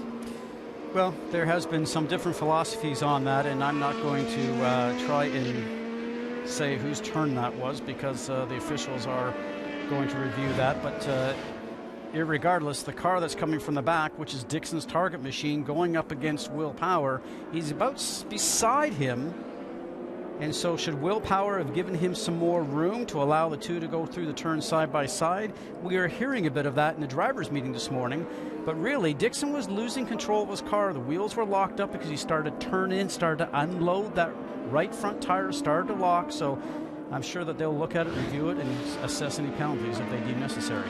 It's not shocking, but I might have a different opinion on that. I think what you saw there was Scott having to lock up his brakes because Power turned down. Power had a lot of room on the outside. I think it could have gone either way. And it's a pity because now Dixon is out of the race. So while they get Dixon back going, you see Montoya back on the racetrack. Jamie, what happened to the two? Well, Montoya was running 8th, and they had just told him he was running faster lap times than the leader. And then all of a sudden he said, something is wrong. I either have a flat tire or something is broken in the right rear. So you saw him sitting on pit road, shut the car off. They said it indeed was something broken with the suspension, but it looks like they were able to fix it, put a tire back on, and send him back out. Meanwhile, the 9 is back on course, Alan.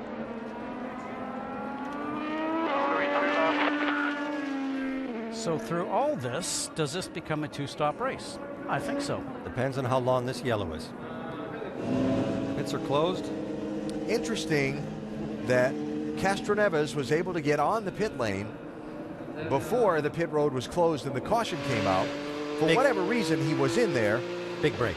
He's gotten his service and he's back out. So if all these other front runners come in under the caution now, track position found. I don't know if that was a gift for his birthday from the track or not. He seems to be very lucky here, and that was a big one.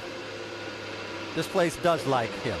Castroneves and Indy are synonymous. First races here. First 2 Indy 500s he came here and he won them. That's incredible. And he's now in a position, because of that yellow, to have a slight advantage over the rest of the field. But it depends on the pace that he has. It'll be really interesting to see what teams do here. It's been 15 laps since the leader Hawksworth pitted. Still got 39 laps to go. They're outside the window. You don't give up your track position to come in here, do you? And you know that the car that's done the most miles has done 25 laps with a full tank of fuel. Yeah. So everybody at home and get a pencil and a piece of paper and work out what they think the right strategy would be, because I don't think anybody is sure in the pit. Black tires, full tank of fuel, minus 1/2 of front wing. And on the last fuel tank, Helio did 22 laps on his full tank. Going to be interesting to see when they get to the opening of pit lane here in just a moment. Just the beginning of our 3 weekends of coverage from the Indianapolis Motor Speedway. Next weekend, they'll set the starting order and make the run for the pole for the Indianapolis 500. Extended coverage of qualifying Saturday on Watch ESPN from 11 to 3. And then we'll have the 2-hour run late in the day when the temperatures start to cool here on ABC. That's next Saturday. Next Sunday, we'll be back for the Fast 9, the run for pole position for the Indianapolis 500. Again, extended coverage on Watch ESPN Sunday morning, and then from 1 to 3, the Fast 9 and the run for the pole here on ABC. That's next weekend from the Indianapolis Motor Speedway. And then, need I say more? It becomes the Temple of Speed. The Indianapolis 500, starting at 11 a.m. Eastern Time here on ABC. Here they come to the opening of pit lane. Who comes in? They do come in. The front couple come in.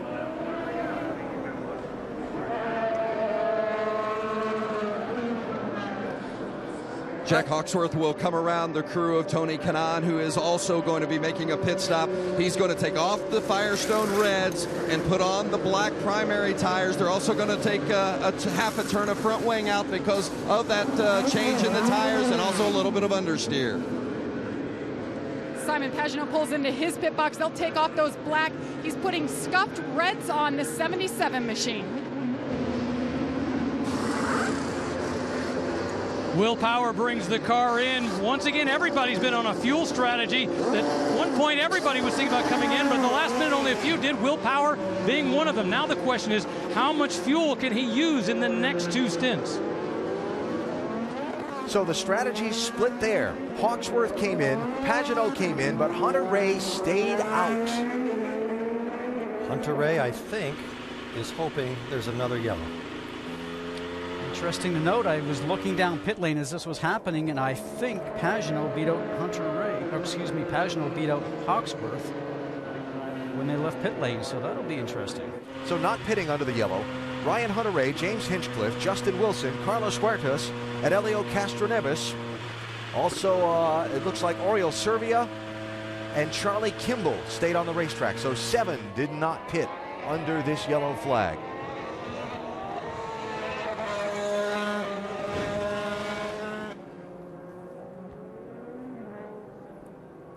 Okay, you can see Hawksworth in the back section there in the black and green car.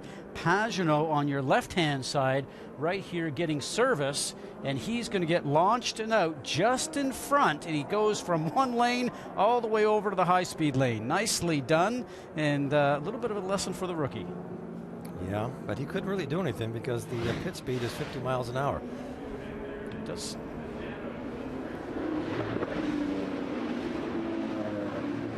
All right, Ryan, we come in now. We have to save like we did at the end of the first set. Can you do that? Well, I don't know, Ray. We're coming up to it here. I can't go that fast doing it. That's for sure. I think you're going to have a lot of cars between you and them. They're all going to have to pit again. So the strategy discussion ongoing, and you see even the hand signals there for Ryan Hunter-Reay as they try and sort out where they stand and where everybody else stands, and the chess pieces continue to move around the board here at Indianapolis. The inaugural Grand Prix of Indianapolis under caution, led by Ryan Hunter-Reay for the moment, but a lot still to be decided.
Our Mother's Race Rundown of the Grand Prix of Indianapolis. The start, pole sitter Sebastian Saavedra didn't go.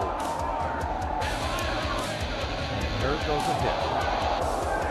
Carlos Munoz and Mikhail Aleshin piling in with the disabled car of the pole sitter. Fortunately, all the drivers okay. Mike Conway also took some damage in that. He's been back to the garage, repaired, and back onto the racetrack. Juan Pablo Montoya stalled on the start. He was able to continue. What a frustrating day for today's pole sitter, Saavedra.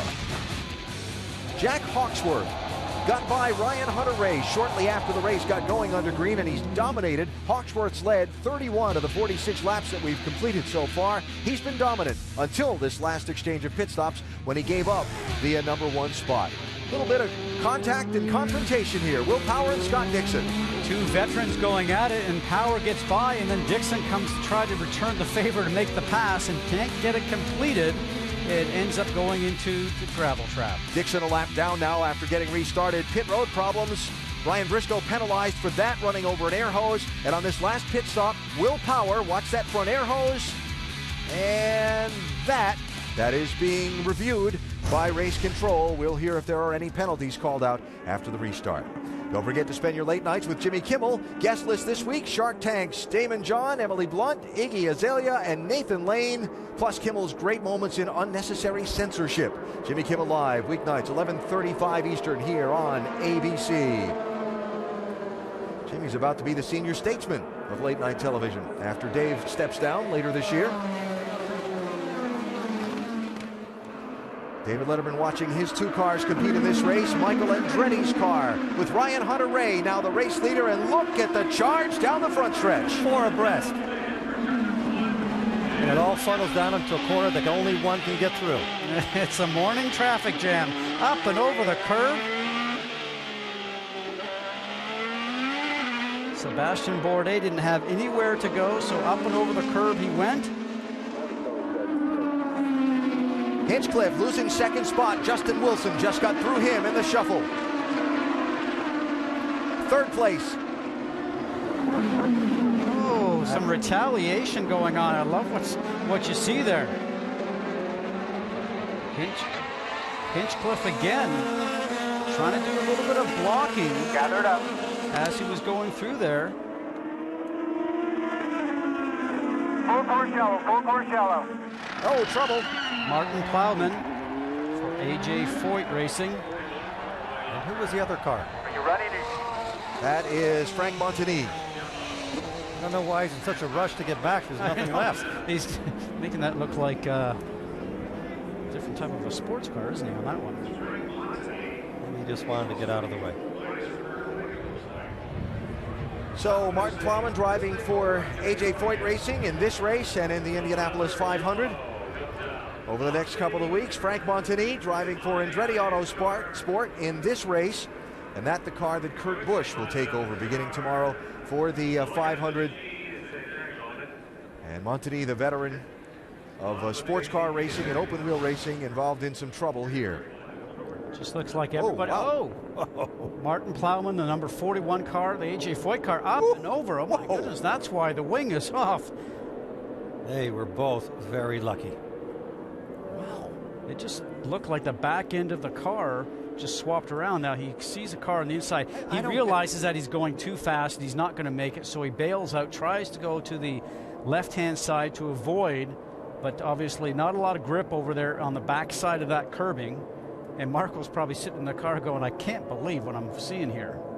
I think they might have to rethink those curbs a little bit for next time. It's a little bit too easy to go down there and then you get launched. Well, then, you know, when you're at the back, Eddie, you know how it is sometimes. Everybody's braking ahead of you, and you think you're going to be able to go down there and pass about 3 or 4 or 5 cars, and you realize that you put your foot in the brakes and you're going way too fast. That's why they have that many pedals down there. One on the right is to go fast, the one in the middle is to slow down. I'm sure Frank Montagny has not really a clear picture of what happened, other than he saw a shadow of a race car come over the back of his. He'll probably be very curious to see that replay when he comes back around. And you see Martin Plowman's car has been refired and continues away. We've seen a little bit of everything today, but very initial start. A lot of people saw the crash that we had, and then on the restart itself, we saw a lot of people pushing and shoving NASCAR style, a lot of bumping going on. I have to interrupt you. He's not going into the pits. After flying over the curb, almost landing on his roof, he's staying out on the racetrack and not going into the pits to have it checked. He has a lot of faith in that machine. Yeah, and you're saying that because there could be suspension damage to the car, which in turn, if it did break at speed, could put you into the wall. So how about the wheel-to-wheel fighting we saw going on in those first 5 or 6 corners? Actually, what, it's about turn 8 before the caution came out. And James Hinchcliffe was right in the middle of it. Horses blocking! Horses blocking! He better get a penalty for that. That was moving in the brake zone. That was bullshit. Rocket was standing here, right here, and watched it on TV. Also, I am'd it. I think he was not happy with the blocking. There was a lot of bleeping.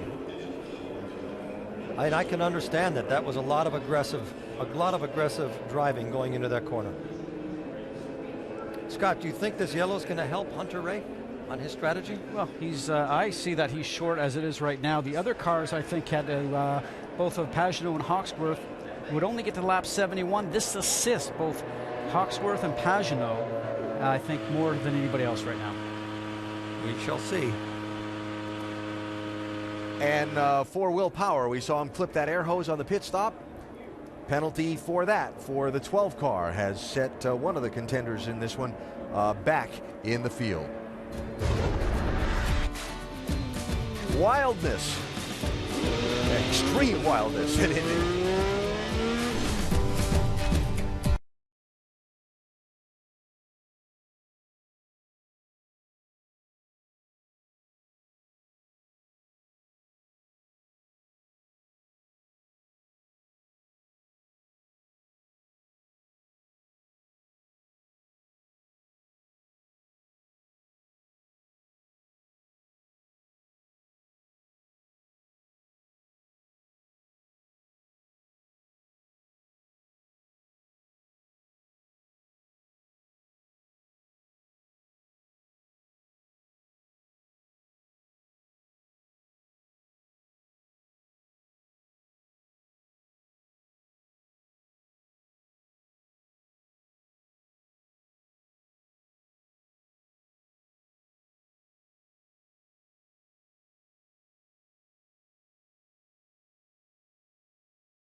Welcome back to the Indianapolis Motor Speedway, the Grand Prix of Indianapolis. That is the car of Frank Montani of Andretti Autosport. It is also the car that Kurt Busch, out of the NASCAR series, was supposed to drive for this team tomorrow in the initial day of practice for the Indianapolis 500. They're currently evaluating how much damage is actually done to that car as to whether or not that will set them back in regards to practice tomorrow. But that is the actual car that Kurt Busch was scheduled to begin practice with tomorrow for the Indianapolis 500. I hope the car's okay because I am very much looking forward to seeing Kurt Busch around here at the Speedway. I think he has that right level of madness that he would really do well around this very, very fast track. Testing went really well.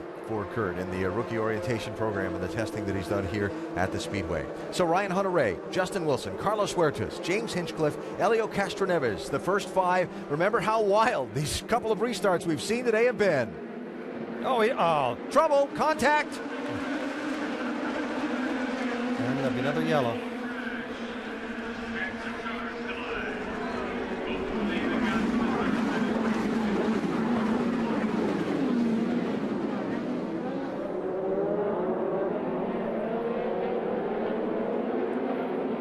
For the lead.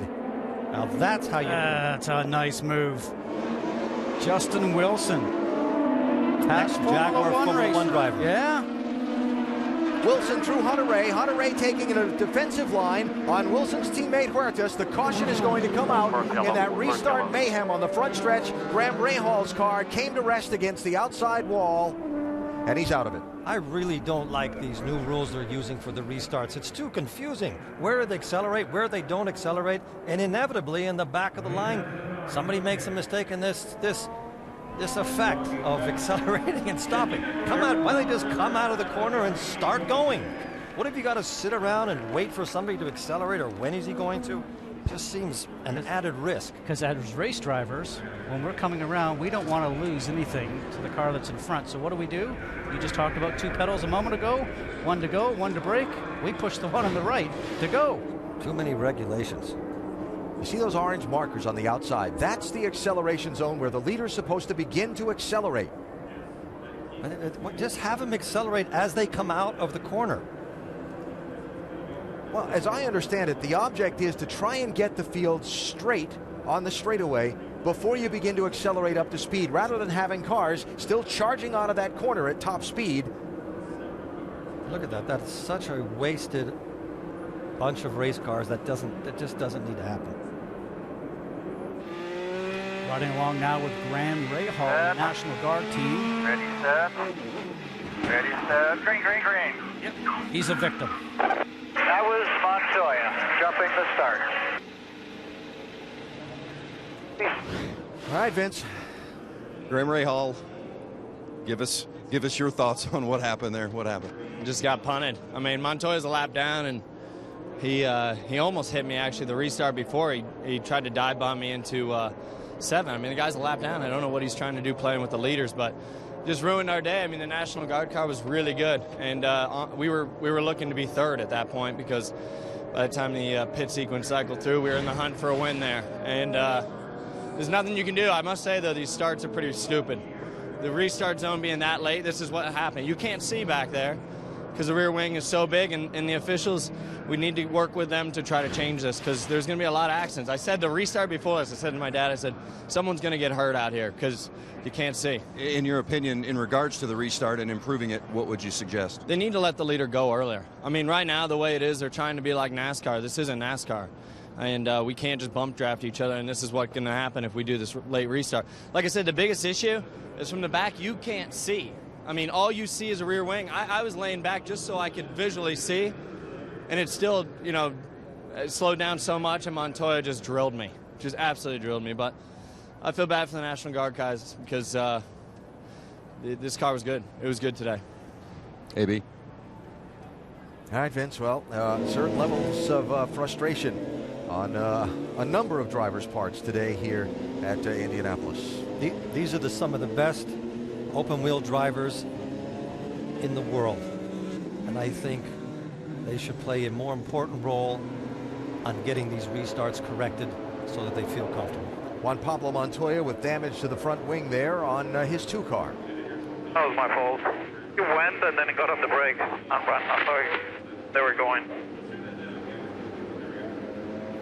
It's the accordion effect, basically. What he's saying is because it starts to stack up as it is right there, and but on a restart the same thing happens, and the guys in the back anticipate the speed's going to go a little faster. Eddie, you and I have done it for years, and you are ready to go. But their job is to go. At the restart, your job is to go, not to hang around and look where you're going. You're right. Yep. Agree. Competition as close as it is, you've got to get all you can on restarts, get all the positions you can in those first laps before the field settles in. Under caution at Indianapolis. Back after this from your ABC station.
Back live at Indianapolis. Pit road is open. Rick?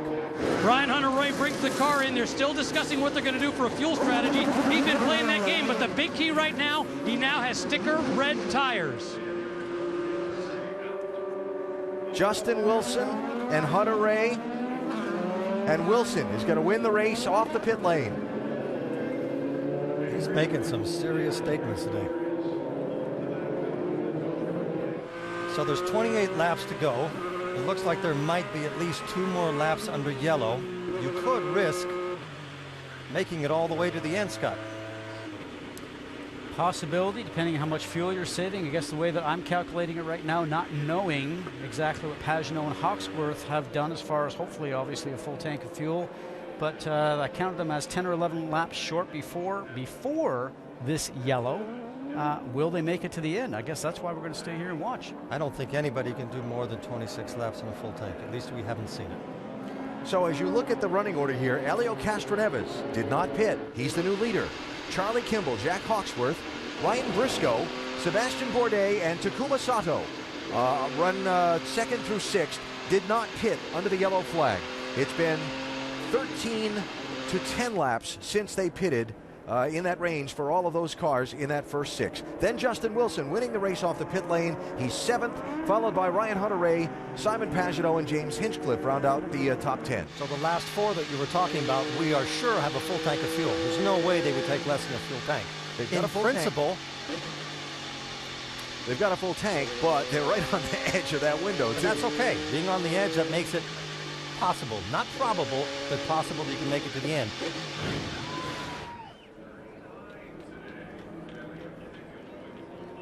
Oh, look at all the debris flying around in the air. Whoa, that is close. That was a big chunk of carbon fiber. Wow. Yeah.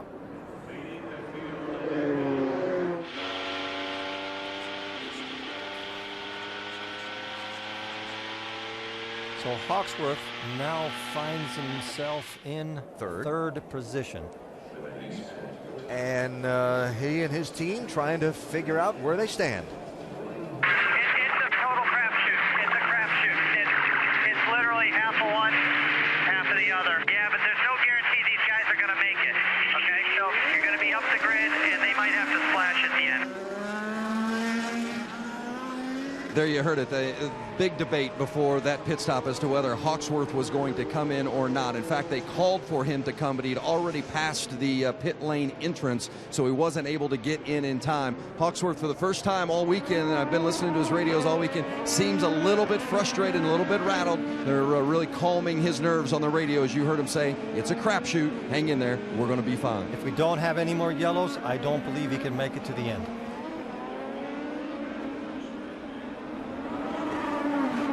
Really going to be interesting. And okay, so they're telling you to save fuel, so you got to turn that fuel down a little bit in the car with the electronic controls on the steering wheel. But you got a hungry pack of drivers on your back wing, going to be looking to overtake you here. And guys in front of you got to look to overtake also. Yeah, as they were telling Ryan Hunter-Reay, you know, turn back, save fuel, but can you go a little faster?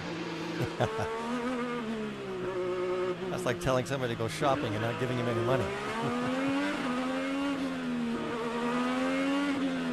So here we go with another restart. They've been action-packed so far today. And almost everybody on the grid has reds on. The softer alternate tire. Watch Hawksworth from third. And again, the first off the pit lane, Justin Wilson in the 19. Running in 7th place, 26 laps to go. How many wide will they be when they get to turn 1? And will they all get there?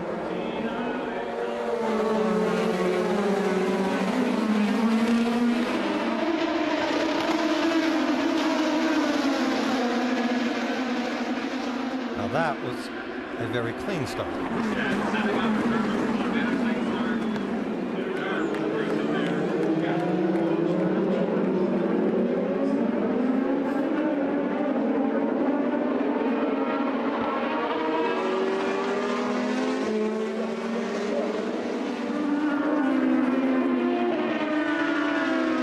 take them another half a lap to get their tires up to temperature.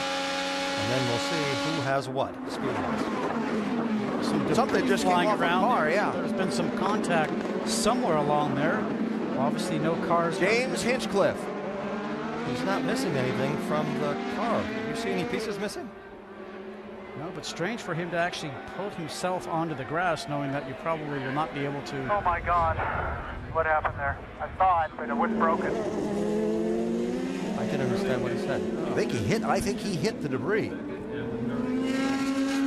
it'll be interesting to see if they do a full course yellow, because he is at the end of a long straightaway in a heavy braking zone. And will they be able to remove him before all the cars start to come around? So Elio Castroneves leads. Charlie Kimball is second. Jack Hawksworth is third. Change for fourth place. Sebastian Bourdais through Ryan Briscoe. Here comes Scott Dixon. Though Dixon is not on the lead lap, he's the first car one lap down. And while this goes on the track, pass-through penalties for Will Power. Still, this just the penalty being served from the running over the air hose on the pit lane. And Juan Pablo Montoya, penalty for the contact and jumping the restart, the last restart bar. That takes them out of the game. We don't have to worry about them anymore. I'm trying to figure out who's going to be in the right position to win this on the last 10 laps. And Helio Castroneves has Kimball all over him. And we were talking about fuel mileage before, going back through some of my notes here. You know, Hawksworth, I'm not sure that that's going to happen now because of the amount of laps he has to do. I think I did a miscalculation. The guy that I've just noticed on my screen that played it very smart that they were running together with was Pagenaud, who came in. We didn't see him. He only got 3 laps on his tank of fuel right now, so he looks like he's done the correct thing about getting to the end. So we did stay under green because the safety workers were able to pull James Hinchcliffe's car away from turn 7 to safety. And so the race has stayed under the green flag. We'll start to see some debris flowing there. Going up over the Verizon Bridge, you can see how high that debris is going. We're not clear. And then there's another hit there, so looks like maybe something happened to James Hinchcliffe's car. Made him lose control of it a little bit, and he went to the outside of the track, or he knew something was wrong. He was trying to get out of the way, ended up contacting another car. Normally, when you're going down an escape path like that, you are full on the brakes. He wasn't. We'll try and track down some more information on what happened to Hinch there that has put him out of the race. Rick, you have more on that? Yeah, I was just talking with the team a moment ago, and what they think happened is that they think Hinchcliffe may have hurt his hand. That's why he pulled off. I heard the frustration in his voice, but I wasn't able to get the full story. But in talking with George Klotz, he said, right now, he says, what I think has happened is simply he's hurt. So a piece of that debris hit Hinch's hands on the steering and went off. So that the update on James Hinchcliffe, whose car has been pulled again behind the wall over there at turn 7. So Hawksworth is on a pair of blacks for the black tires, the harder tires, for the first time this race, and he doesn't seem to be able to keep the pace of Castroneves and Kimball. He seems to be not struggling to hold his position, but he's not gaining on them. Or have they turned the fuel down to try and make that stretch and that gamble to the checkered flag? Lots of things still to be figured out in these last 23 laps.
we're fast. We can still win this race.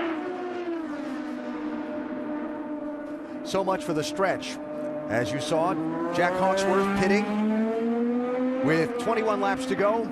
Fuel and tires on the 98 car takes him from third place down the line. That leaves Helio Castroneves' fuel to the finish and strategy in question. Jamie? Well, his boss, Roger Penske, is actually calling the strategy for him. Your driver leading right now, Roger, but he last pitted 21 laps ago. When do you need to bring him down pit road? Well, we've got to see what happens. There's been so many yellows. The strategy, obviously, we could come in and pit, but we're going to wait and see what happens here because we've had a lot of yellows today, and I guess it's going to be rolling dice. Rolling the dice, that's what he's about. 15-time Indy 500 winner here, Alan. Let's show you what happened to Justin Wilson, who said under braking, there was contact and he had damage to the front wing. See the left front wing here partially sheared off. That's where a lot of debris came from on the racetrack. Part of the nose also damaged. Wilson had the nose piece and front wing repaired. He said now he's getting increased temperature because there may be some radiator damage on the left side, but a lot of debris from Justin Wilson's front because of contact under braking. So Wilson first off the pit lane of the guys that stopped under that last yellow, now goes from leading that charge to being down in 15th place. Now further update on James Hinchcliffe. Moments ago, we saw this as Hinch was taken away from where his car was pulled behind the barrier in turn 7 and off to the medical center in the infield. We'll get further updates as soon as they are available on Hinch. Certainly hope the best for him. Well, captain says he's rolling the dice. When the captain rolls the dice, he always has a very good understanding of what's going to come out. He's pretty good at making bets. So he is, as he said, hoping on a yellow. And it wouldn't be a shock if another yellow happened again. But at this point, Castroneves seems to be able to pace the field, and Kimball can't really get close enough to create any problems for him, Scott. Tony Kanaan in.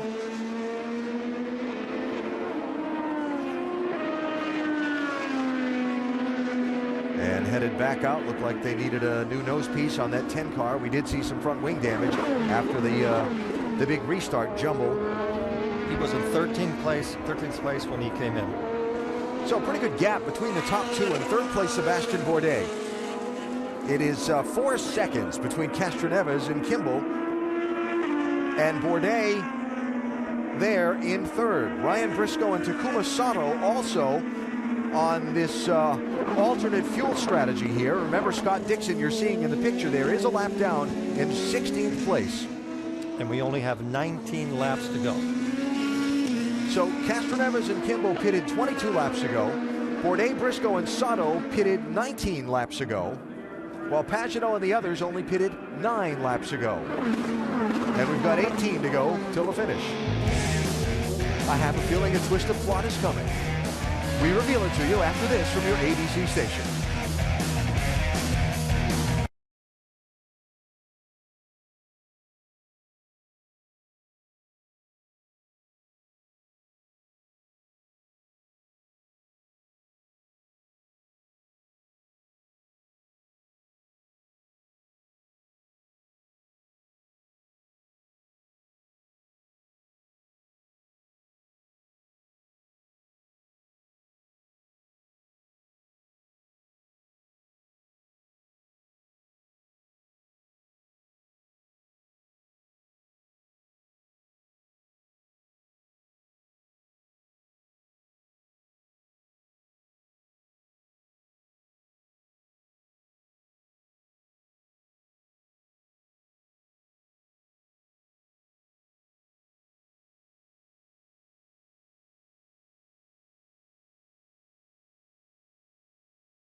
The Grand Prix of Indianapolis on ABC, brought to you by Mother's High Performance Car Care Products, formulated for fanatics. What a debut at the Indianapolis Motor Speedway for the Grand Prix of Indianapolis, the first IndyCar race on the road course here at the famed Speedway. It has been a very action-packed race, a race that featured the pole sitter not going on the standing start and a big crash at the green flag. It's featured a couple of big crashes on restarts, and now it's got pit strategy playing out of the cars who we know are good to the finish on fuel. This is the pass for the lead. Oriol Servia going underneath Simon Pagenaud with a very clean move to almost make it look very easy. Oriol Servia is Graham Rahal's teammate. Graham is now out of the race, taken out on one of the restarts, and really a part-time driver with a team that's out there full-time, and probably a bit of a surprise, Eddie, that he is really running on pace. A talented driver, but really just coming in as the season's already under progress.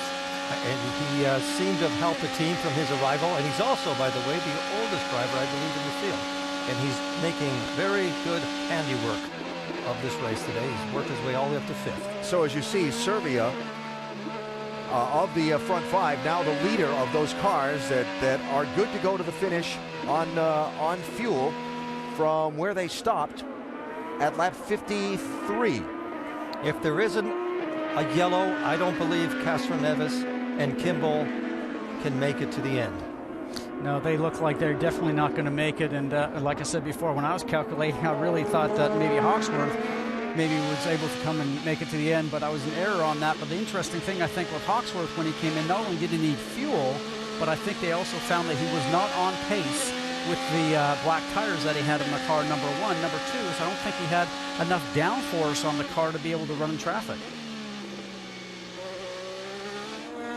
So the running order shuffled a bit by some of the strategy. Remember, Ryan Hunter-Reay was the race leader a little while ago until they came down the pit lane. 0.695 or we will not finish. Hey Ryan, that's not working. You might need to go to wheel 7 at the end of the back. Stay on that till you get to the front, then go to wheel 6. We got to keep searching here. That's the worst information a driver can get. They're telling you to go fast, don't use any fuel. Not only do you have to not use the amount of fuel, you have to start giving some back. It's almost impossible. Hey, that last lap was real good. You're P3 right now. You're going to finish P3. Keep it up. It's been a very frustrating day for Ryan Hunter-Reay. He has been trying to make a fuel number the whole way. The interesting interchanges, they keep trying to coach him through, but he keeps saying, I can't do this. So when we listen to Hunter-Reay's strategist, they are assuming that he's going to finish P3. For him to be P3, that means they think Servia is going to win the race with Pagenaud second. Hey guys, Oriol Servia is going to need a splash. I just talked to Bobby Rahal. He said he believes everybody's going to have to come in. Hawksworth, I know for sure, has got fuel to go to the end, but Servia is going to need a splash, according to Bobby Rahal, to finish this race. And they're calling Charlie Kimball into his pit box, counting him down. Great run for him so far today, brought it down in the top 5. Most of the day he's been there. You see him put the red sticker tires on there for his last stop of the day, 8.5 seconds for the 83. Interesting to hear that from Rahal's team regarding Servia. That's that Castroneves crew out on the pit lane there? Yeah, well, we know for certain he has to come in. I guess maybe they think a splash, maybe 2 or 3 laps short. Maybe not getting as good a fuel mileage as we anticipated. Or is it just some strategic play to throw your competitors off? I'm not embarrassed to admit that I'm a little bit confused now as to how much they're getting per lap. Coming to the entry of the pit lane here. And in, the race leader, Castroneves. So the captain's rolling of the dice did not turn out in his favor.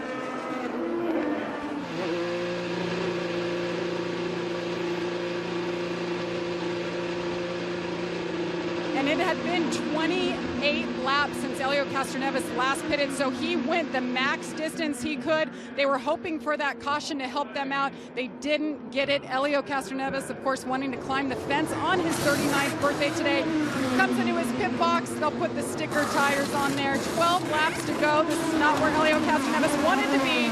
6.8. He's away, Alan. So he's out of the play now. As I believe Bourdais is, as I believe Briscoe is, who now are running first and second. And you heard Vince say that the Rahal team feels that Oriol Servia is going to need a splash of fuel, so that would put Simon Pagenaud. But he has the same fuel strategy that Servia has. It's been 16 laps. He's fallen 5 seconds off him, so he's not running the pace. That might be 2 teacups of fuel difference. And this is a long lap. Here's Bourdais from the lead. Another one that falls.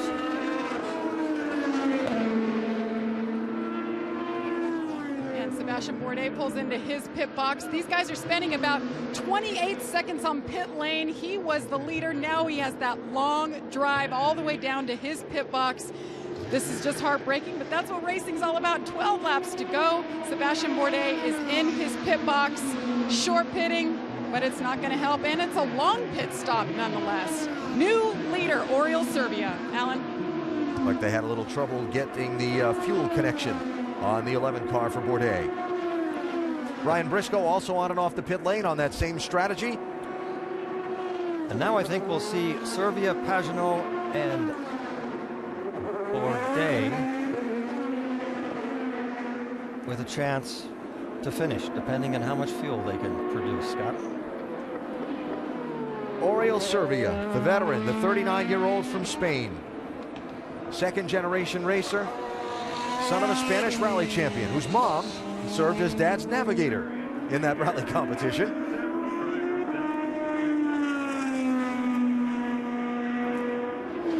Now a driver, when you're trying to make fuel, how do you do that? You let off the gas going down the straightaway into the turns. You try not to carry too much speed out of the motor, as I like to say. You'd like to make the motor work a little bit less. You try to roll the car through the middle of the turn, short shift. And if it's a splash he needs, as Vince said, you're going to wait as long as you can to make that splash in case the caution flag comes out. 10 to go.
The race leader in the Grand Prix of Indianapolis, Oriol Servia, for Rahal Letterman Lanigan Racing.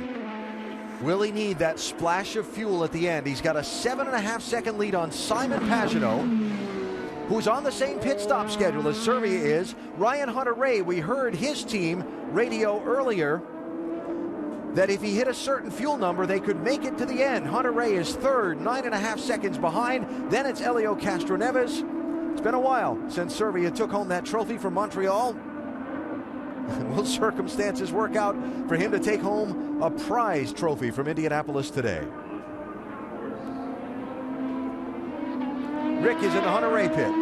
Yeah, standing by with Michael Andretti and getting the frustration of both the team owner and driver. You guys have played the fuel strategy game. Is he going to make it? If he keeps doing what he's doing and keeps running to the numbers he's running, he should make it. I'm just a little worried about Elio behind us.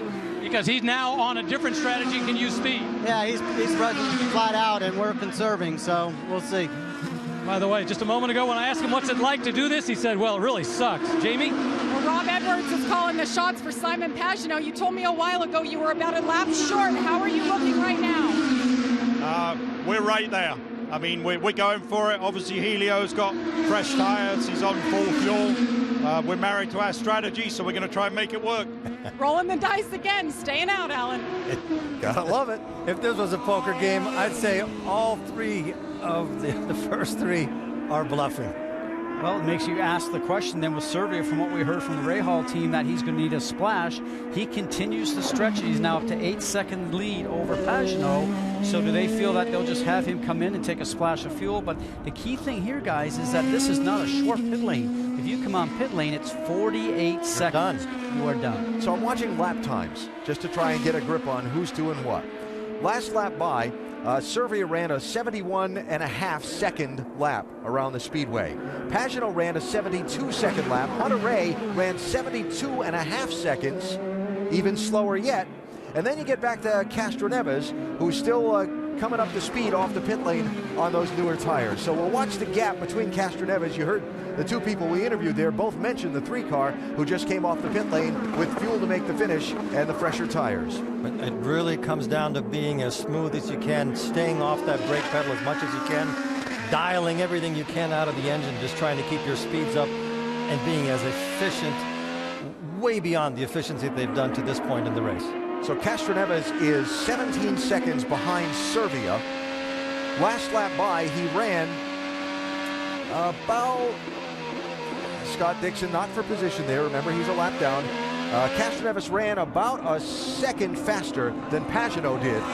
But Serbia was faster than Pagenaud. He hasn't backed off much. But they only have 7 laps to go.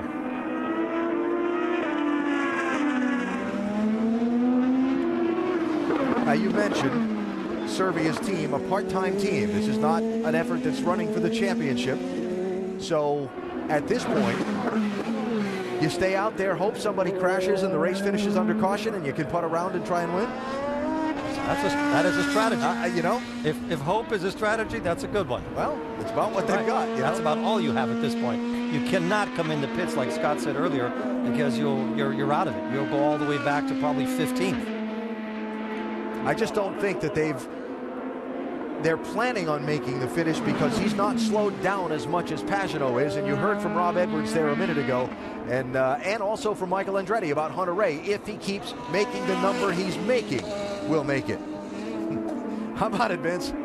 Well, they are definitely short. I talked with their crew. They said they're about 3 laps short, but they have nothing to lose. They're not racing for the championship already. He's missed a race. They're not sure if he's going to even be able to go beyond Indianapolis. So this team has nothing to lose in the 16. It's win or nothing. It doesn't matter. So they're going to stay out as long as possible, hoping for that yellow, but they will not be able to make it to the end if it stays green. I'm going to go out on a limb and say that Castroneves has the best shot of winning this race today. Boy, he's a long ways back. 17 seconds, I guess. Yeah, his lap speeds are going quicker. There's no doubt about that. But he does not seem to be able to. Real good job, buddy. Keep going. Clear by 15. Good work. 4 to go. 4. By the way, Castroneves not in the clear. Bourdais is right behind him for that position. There's Bourdais in his tire tracks. But Castroneves has all the fuel he needs. He does not have to save anything. He's driving that car as fast as he can. He's using as much fuel as he can, trying to close the gap. So while we watch the last few laps here at Indianapolis, quick reminder, the NBA Conference semifinals continue tonight here on ABC. 8 Eastern, it's NBA Countdown. Then LeBron and the Heat against the Nets at 8:15. The nightcap on ESPN at 10:30 is Tony Parker and the Spurs against the Blazers. Both games live on Watch ESPN. That is tonight. And here goes Serbia in the pits. Yep. And Pagenaud's on the fuel strategy he was on also. It's been a great run for Oriole Servia today. This team came in early on, topped off multiple times during that initial accident in that early yellow to put them in this position, but just a few laps short. They didn't get the yellow at the end that they hoped. He'll be in this seat for the Indianapolis 500 in a couple of weeks, and they hope that he can go on to Detroit as well. Right now, having a little trouble getting it in gear, although the car is still engaged, and there it goes for Servia with 4 to go. So that gives the lead to Simon Pagenaud, with Ryan Hunter-Reay 1.8 seconds behind him. Then Helio Castroneves is closed down to 5.5 seconds behind the race leader and on the charge. So obviously the captain is thinking that the cars up ahead will have to pit or run out of fuel on the racetrack. And wouldn't that be iconic? You don't if win. Helio wins here. You don't win. And he comes for the first 2 Indy 500s and wins those and climbs the fence. Wouldn't this just be amazing? You don't win as many races as Roger Penske has without being able to play the odds in your favor. Remember, Scott Dixon a lap down after a tangle with Will Power earlier. Found him stuck in a gravel trap. And by the time they got him towed out and started up, he had lost a lap. Dixon back in 16th place. So Castroneves is charged from 17 seconds back to 5 seconds back to 3 seconds back and closing with 3 laps to go. 3 laps to go. 77 Pagenaud, 28 Hunter-Reay on full fuel conserve mode. Castroneves on full charge. Full attack. This would be a good birthday present, wouldn't it? And he's earned, the team has earned it if he gets there. Pagenaud's just trying to keep up pace and not use anything, as is Hunter-Reay. It is such a horrible position to be in there, being ahead and not knowing if you have enough fuel to make it to the end. And they look in their mirrors as they go down the straightaway, and they can see Helio Castroneves' car coming up behind them and getting closer. Information coming from the pit box telling that he's 10 seconds behind, 8 seconds behind, 7 seconds behind. As a driver, you're pushing as much as you can, but you cannot find speed if you don't have fuel. But Castroneves smells blood in the water, and it's not his. And he's getting hungry. Look at this. He's got all of them within sight. All 3 of the cars, 2 cars he has to get around are right in front of him. We now have 2 laps to go. You better get with it or hope they start gurgling a little bit. You say gurgling, and that's what happens. You go around the turn, there's not enough fuel in the tank, it sloshes to the side, even though it's in a reservoir pot, and the car starts to cough, it starts to come slow out of the turn, then it speeds back up going down the straightaway. But the last couple of turns here, as you know, are long right-hand turns. And you can't suck all the fuel out of the fuel tank because there's a lot of G. There's 2 Gs on that last corner that puts you onto the straightaway for probably 2 or 3 seconds. Scott Dixon closing on the race leader to try and unlap himself and get back on the lead lap as Castroneves closes in on Hunter-Reay for 2nd place. They're coming to the white flag this time. This is going to be close. Oh, Hunter-Reay is trying to conserve. He knows he's about ready to be passed here. Hunter-Reay's toast. Now the question remains, the 77 of Simon Pagenaud that we see is leading, and he's going slower now from the turns, as you can see. Short shifting. I'm sure Dixon will be able to go on past here, going down the straightaway. Will he? Only has 1 more lap to go. White flag is in the air. I would have thought they would have started slowing down by now. Will the fuel hold up for Pagenaud? Can Castroneves close in? He still has to get by Hunter-Reay for 2nd place to have a shot at the leader.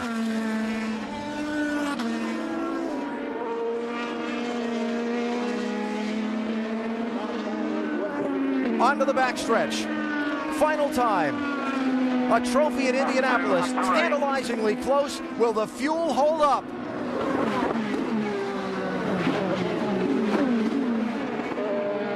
One more heavy braking passing area to go for Castroneves. It's turn 12 out of the short chute of 1 and 2 on the oval. Still under power is Pagenaud.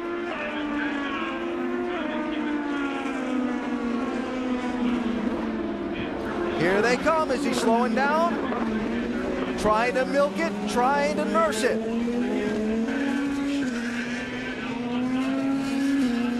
To the final corner with the checkered flag in the air. It's going to work. The inaugural Grand Prix of Indianapolis to Simon Pagenaud. That was amazing. What a win. What a win. Probably going to run out of fuel just about now. Probably enough, not enough fuel to get around. Awesome job. You're going to have to switch it off because you're out of fuel. Just awesome job. Amazing. That is amazing. What a great finish. Thank you. And towels. Team manager Rob Edwards told him to shut off, you're out of fuel. And he said, we're married to the strategy. Well, it's a good strategy to be married to. Awesome job, Simon. Awesome job. You guys in the pits, I reckon we won in the pits today. You guys were awesome. He's been knocking on the door for the whole year, hasn't he? And now he's in the same book as Ray Haroon, Michael Schumacher, Jeff Gordon. First-time winners at the Indianapolis Motor Speedway. Now, Pagenaud. No more fuel. Oh, is he still going? Might be done now.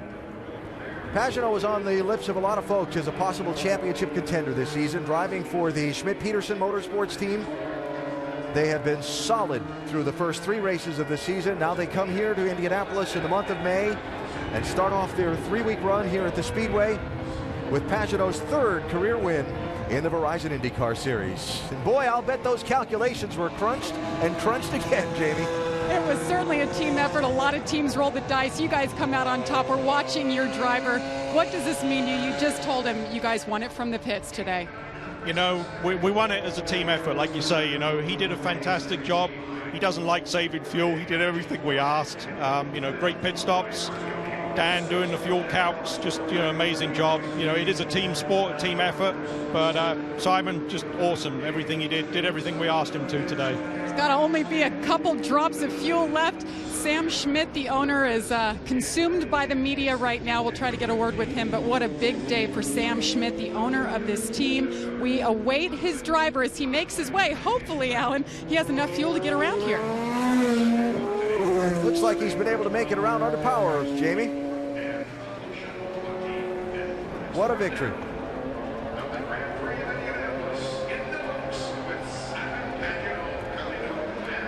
Pagenaud, when you meet him, bright smile, great personality, thoughtful answers to questions, very eager to explain strategy and racecraft, and they applied it all today to score the win. Jamie? Sam Schmidt, a former driver, team owner now. What does it mean to win here at Indy, especially in the way you guys did it? Huge. I mean, you know, Simon's on a mission this year for sure, and we're just clicking him off and get a little mojo going the right way, momentum, and Indy's special. I mean, this has got to be our 11th or 12th win at this place with our Indy Lights wins, and got 1-2 this morning on that race, and then this, you know, really disappointed Mikhail couldn't race that race because he had a darn fast car, but it's huge. I mean, I'm just, my heart's about ready to climb out of my skin. Only problem is it's going to cost me about 10 grand to Fogo de Chao tonight, but that's worth it, well worth it. Big celebration for his driver. If you're not familiar with the story of Sam, a race driver injured in a crash, now team owner, and a very much rising team in this series, and they've been solid to start this season. And for Sam's driver, Simon Pagenaud, his name goes on the inaugural winner's trophy of the Grand Prix of Indianapolis. They will be celebrating in Paris this evening. That was quite a win. And to see that win for Sam, Scott, I think that's exceptional. Sam has been so focused on his race team and done everything so well over the past years that he's put himself in a position with this driver to be able to make a serious run for the championship. Climbing out of the car, what a feeling.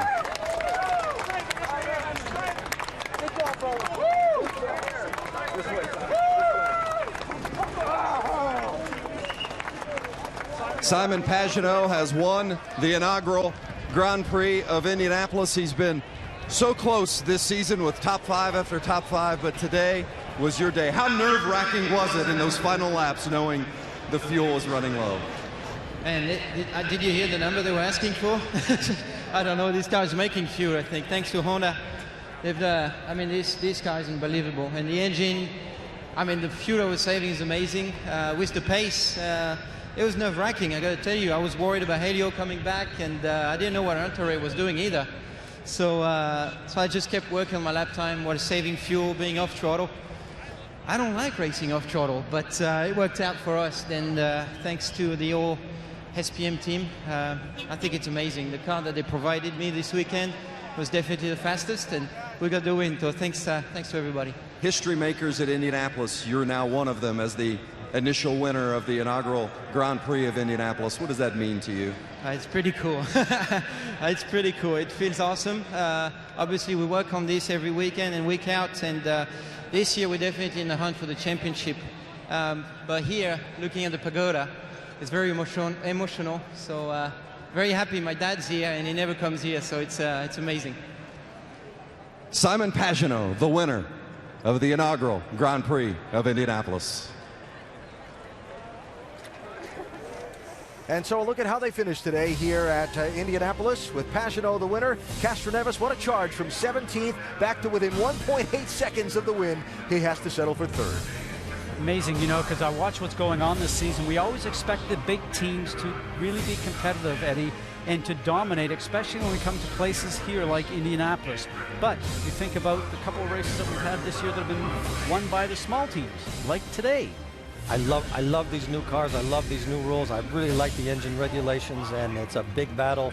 Everybody's warmed up for the Indianapolis 500, and the whole world will be focused on Indy pretty soon.